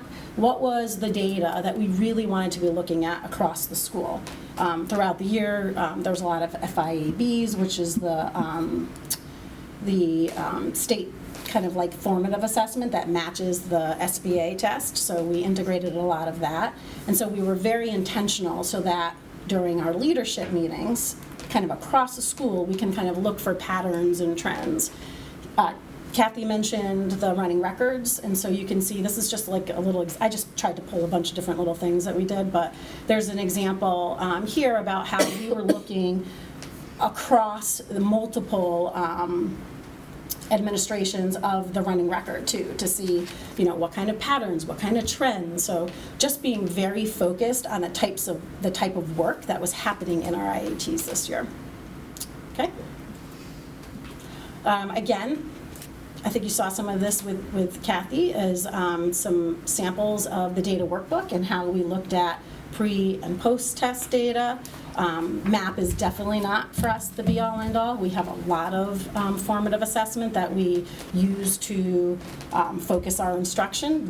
All of this, you know, I would say that what's really nice this year, both of our schools, this is the first year we've had this type of systematic collection in a data workbook.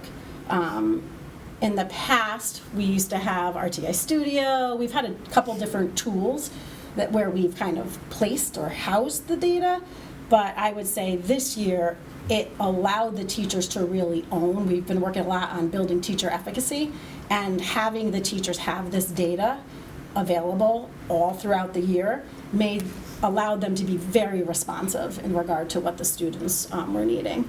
And then I just gave an example. We love the Atlas protocol, and it just allows you to really step back, kind of analyze the data, make predictions, and kind of plan forward. So another part of the accelerated learning framework is around the intervention. Here I wanted to really focus on the math support, since we had identified math as our greatest area of need, and so although we obviously had lots of intervention in reading, we really needed to focus a lot on how we were providing additional support to our students in the area of math.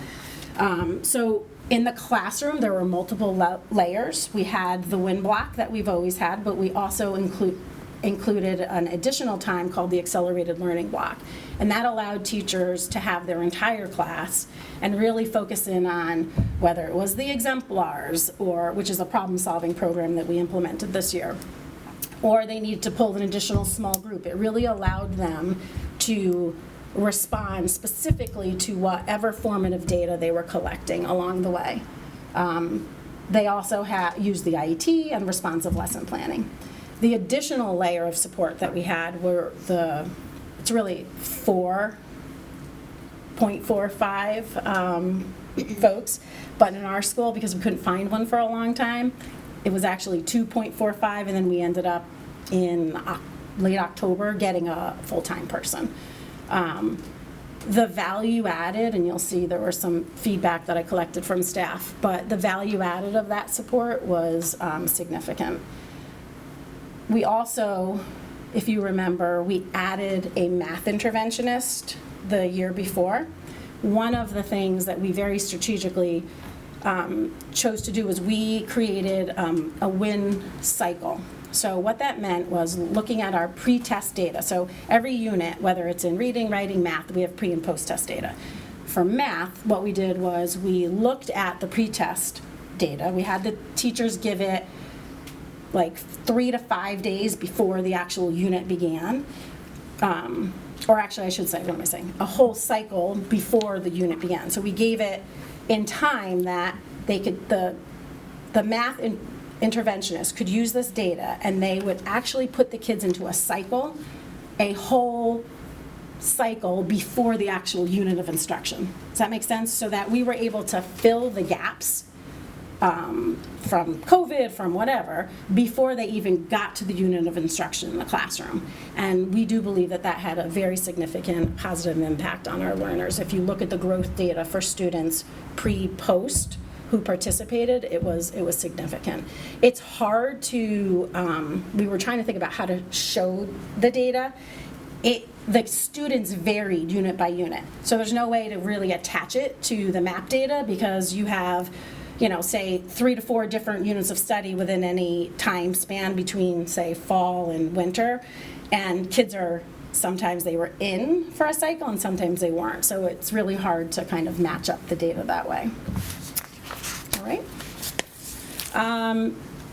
So there was, up in the right-hand corner, there was just some feedback. The additional support was a huge success. The WIN block support cycles were a huge success. We plan on continuing with that. So we'll have one full-time person serve as the interventionist, providing additional services to students who are like 40% and below. But then we're going to keep the second person maintaining these WIN support cycles because it had a very significant positive impact. What we are concerned about next year is that without the 0.45 folks, there will be a few of the WIN cycle blocks and intervention groups that we're not going to be able to meet with. There's just too many students. So there's just some data up there for you to look at. So that's one of our greatest concerns going into next year. The next thing is just like Kathy demonstrated, we had student-centered coaching.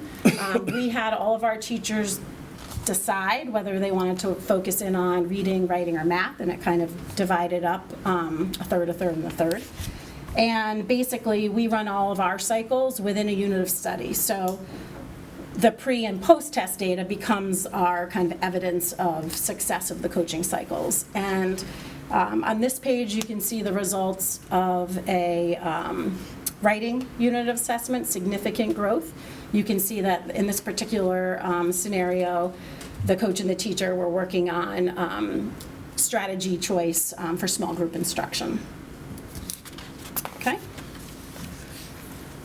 Additionally, the same were in the areas of math and reading. Basically, we had 85% grow of our students who were approaching benchmark make significant gains. And actually, if you look at the math, it's a little hard to see right here, but basically we had 13% of those students who were approaching benchmark grow 3 or more levels, which was a significant amount. So all of our coaching cycles demonstrated some significant growth. I think one of the things that we're going to talk about with Chuck and the coaches is how to better organize this information. Even you can see across the 3 coaches, they had a very different way, same kind of results, but a very different way of kind of demonstrating the success. So that's one of the areas for next year. All right. I just had one question. Sure. I'm not sure I heard you. Teachers chose the coaching cycle, or the coaches chose the Yeah, so we decided to divide and conquer and to spread out the coaching. So a lot of times teachers will have, in any given year, cycles in both, or all 3, reading, writing, and math. Because we wanted teachers to really focus in on just best practices across the board, they decided to either focus on math, reading, or writing, depending on what they were where their needs were based on the fall map. Okay. Make sense? Any other? Good? So they have 3 coaching We have cycles? we have 3 coaches.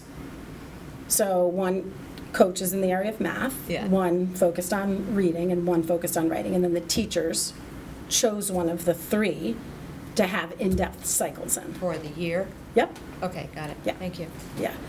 There's not enough time. Just there's too many teachers to have everybody to have all of them. Okay. You wouldn't be able to do a full cycle. We made the decision to do full cycles, coaching cycles within a unit, rather than doing 2 to 3 week units in everything. Is your cycle like Kathy? Is it roughly 6 weeks? Give or What's that? take? Ours Is your were, cycle- depending, it was based on a unit of study, so sometimes it could be 8 weeks. The math ones were a little bit longer. All right, so moving into the next area of focus was diversity, equity, inclusion. This is just some work that we did with staff. We had a lot of professional learning in the area of the window and mirror books that Kathy talked about. We created a DEI calendar that we're going to be using for next school year. We did a lot of problem solving and real life and real world scenarios that we helped teachers to come up with strategies for dealing with difficult conversations in the classroom. That was something that came up last year as something that we wanted to spend some time on. And we did a lot of work with both students and staff with like identity maps. I think we talked about that probably at an earlier board meeting. With students and families, we did have a school-wide community meeting on DEI and had a lot of family engagement in that process. We sent out a survey, got a lot of questions that we were able to address and really talk about how, what I thought was most important is we were able to really demonstrate what this work looked like in the curriculum at this grade level. I think there were a lot of families who had a lot of questions, and I think really being able to show what it looked like really helped answer a lot of the questions that were out there. And we also had the parent engagement survey. We've done a lot of work to combine the parent engagement survey that we've been using with additional questions. You're all probably have had children. Usually the teacher in the beginning of the year sends home a survey, almost like a get to know you survey.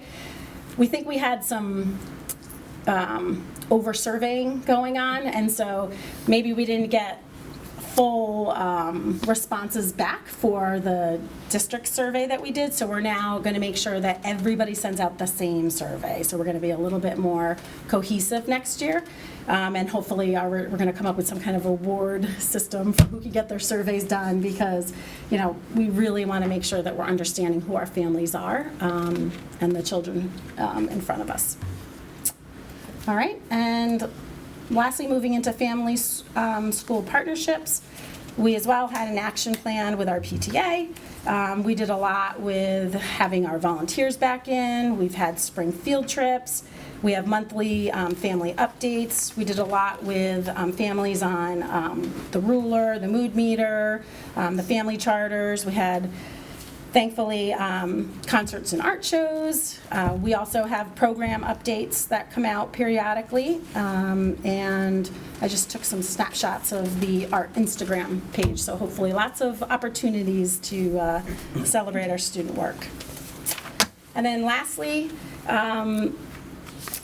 just on the back here, which is some more examples of teacher newsletters, email updates that teachers send home, different classroom celebrations. We still have Twitter going on, and different special events that we have inviting families in. So in closing, again, I want to go back to, we did a lot this year. And again, I just want to reiterate, I'm actually at times blown away by the capacity of our teachers. I have some concerns with the fall to winter and then, what happened with the winter to spring growth. The intricacies of what is going on in our classrooms and in our buildings right now probably it's complicated. We have to pull interventionists and our coaches all the time from what they're doing this spring.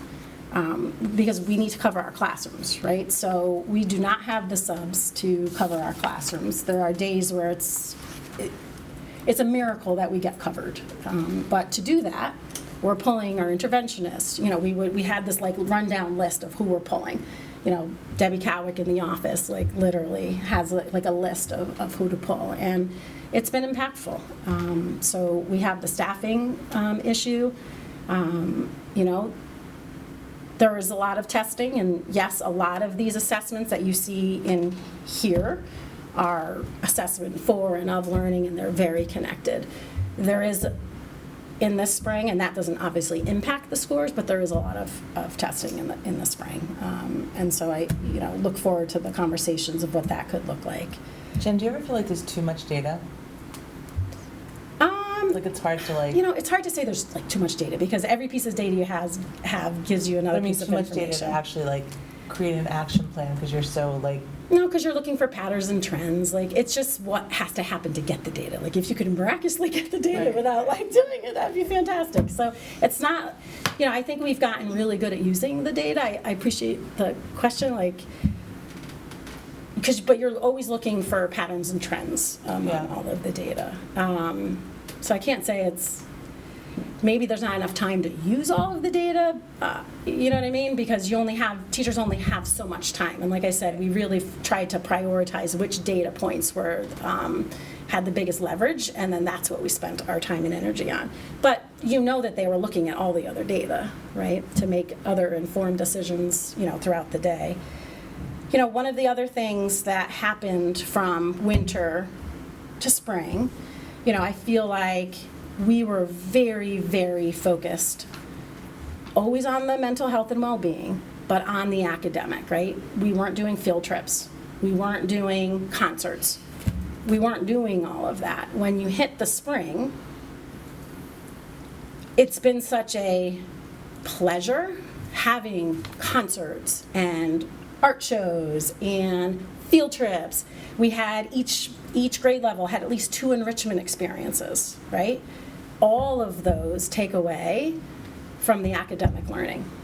And so, you're left with, what felt so good in this spring, right? To have like normal, right? What we all love about elementary school, but there is that factor of what was different between the spring and the fall, semesters. I'm not saying that we should not I want to be very clear, that's not what I'm saying, but when you just try to think about what could have possibly impacted, it is a reality. But again, really thankful for my teachers. I mean, it is amazing how flexible and fluid their thinking has become, and just very thankful for all of their work. Well, look what you did to just get your whole school to Middlebrook. Yeah. Over a weekend. Yeah, Seriously. the high school, yes, and Middlebrook, we were divided. That was yeah. amazing. Yeah, they're amazing. So that's a good staff. They all saw that as a field trip. Like They did. It's So fun. Field trip today to Yeah, high school. I was very thankful. One day was fun. Beyond that, it was. So, I'm just, for both of you, just as we've been talking about the accelerated learning framework and the now kind of collective data, notebooks, and how some of this was put in response to COVID, but I'm just curious from a teacher and administrative perspective, because I think this kind of falls into moving forward, continuous best practices, and so like how embedded and how committed everybody is to it, and I'm just curious of how like the teachers overall feel a success with it, or do they feel like they need more time with it, or? I mean, I think the level of efficacy around the data notebooks, we've always wanted something like that. I'm going to be honest. Like, it's been a struggle getting our benchmark data in a way that we could really use it. So I anticipate that being a COVID response that will 100% change. I mean, we have the format. Teachers would like the data. It's not a great feeling taking all these assessments and then not being able to look at and use and make sense of the data, right? So the sense of efficacy around that, I think, grew across the year, but I can imagine they would want to continue it at our school. Well, everybody can see it. So I know, like, Dr. Smith ended up in our building a couple Friday, just out of happenstance, when we were having SRBI meetings at 2nd grade. And so we can pull up and everybody can see that it's like, here's where this classroom of students are on a running record, on a phonic blending assessment, on a developmental spelling assessment, on their math. Like, so it's everybody is looking at it, and it does help when you can look across multiple data points, because we have students, and again, in 2nd grade, where if you look in the data workbooks at where they are from a running record perspective, a running record you take sitting one-on-one with your teacher, very different than a map that you're taking where you have to maintain the stamina, you're working on your own, you're doing very independently. If I compiled the data on the data workbooks for running record, those kids are way higher than they're performing on the map. And that shows that impact of COVID and independence and stamina and all those things your school is looked very different, because there was a lot of times. I guess my point was that I hope that those things are not kind of like we talk about going back to normal to some extent, that is part of like the new. I think the high need made it happen, which now we have it, so it's great. And then like the practice you were talking about to some extent about kind of assessing, kind of doing a cycle ahead assessment so that the time. And like kids get that's one of the things we're keeping going forward. So those types of. Yeah. You guys have done an amazing job. Really heavy lift. They have. It's the teachers, let me tell you. Yep. Well, they needed good leadership too, but that helps a bit. Thanks. Thank you.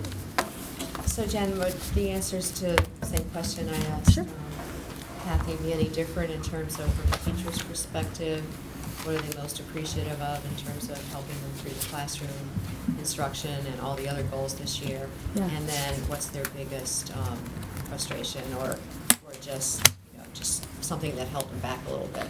Yeah, I think for us, the additional support in math was definitely seen as a huge positive. I mean, everybody has asked me if we're going to have these folks back, right? So I would say that was a huge support. For what held them back, I mean, or obstacles would 100% be the inconsistency of learning. This spring was tough. Okay, got it. Yeah. It's weird when you look back. It's like the fall. You felt like everybody had like a good groove going on, and then I don't even know what date it was. Even like January. It's like, and then it felt like there was just no regrouping, and then all of a sudden, we had lots of happenings, and then all of a sudden we're in assessment mode. You know what I mean? Like that's kind of like that's what this second half of the school year feels like. Thanks. Sure. Any other questions or comments? That's a tremendous amount of data to absorb, Chuck, so thank you. We'll probably go through it some more, but thank you. Yes. And then a wonderful, comprehensive overview, and thank you for being very forthright and, So thank you. Tremendous amount of work, so. It's very informative for us. Yeah, good picture for us. I'll send the video of the ducks. How was the carnival? It's amazing that duck keeps coming, because he's been coming for a long time. She doesn't know anything about COVID. She doesn't even wear a mask. No, nothing. but she just keeps so coming. loyal to the outdoor learning center. She sure is. So many years. Yeah. If you don't have ducks, you can send puppies. Just when you thought we couldn't get any cuter. Edie would do a song and dance for you. I know. Or kindergartners, I know. I have the video. If you want to stay after, I'll show it to you. So we hit our, I think you told me, we're close to our projected kindergarten enrollment. Oh, my goodness sakes. That's a whole nother meeting, too. Okay, never mind. All right. Too many? We'll have an update. A lot. We have a lot of children. Does that mean we're going to have to hire? Not yet, it does not. Okay. But we're All right. watching. We're watching, okay. We'll hear an update. Just like a parade. These guys, they've never met an elementary teacher they didn't want to hire and keep. They just love them so much. They want to have them all. Yeah, it's like another meeting. Okay, all right. I can neither confirm nor deny. Did I tell you about the ducks? All right, well, thank you very much. We have one more item on the agenda, which is the second read of the diversity, equity, and inclusion policy. We read it and discussed it a little bit last time after Ruth introduced it. We had an opportunity to send email questions, et cetera. So are there any other comments, any items, any suggestions tonight? I have some comments. but I think in the interest of time, I'm going to send them via email. Okay. Okay? Great. Are we voting? We're not voting on this tonight, correct? Okay, Next week. great, yeah. On the 9th, so next. Not next week, Yeah. the next meeting. Perfect, yeah. Yeah. All right, yeah, please be sure to just be ready if you can, okay? And again, there's no have to, but that's kind of our goal. All right, so there are no. Well done. There are no action items. You see our future business items. Are there comments from the public? There is no public in the room, but Lucille, anybody online? All right. Well then, great. Meeting's adjourned. Thank you.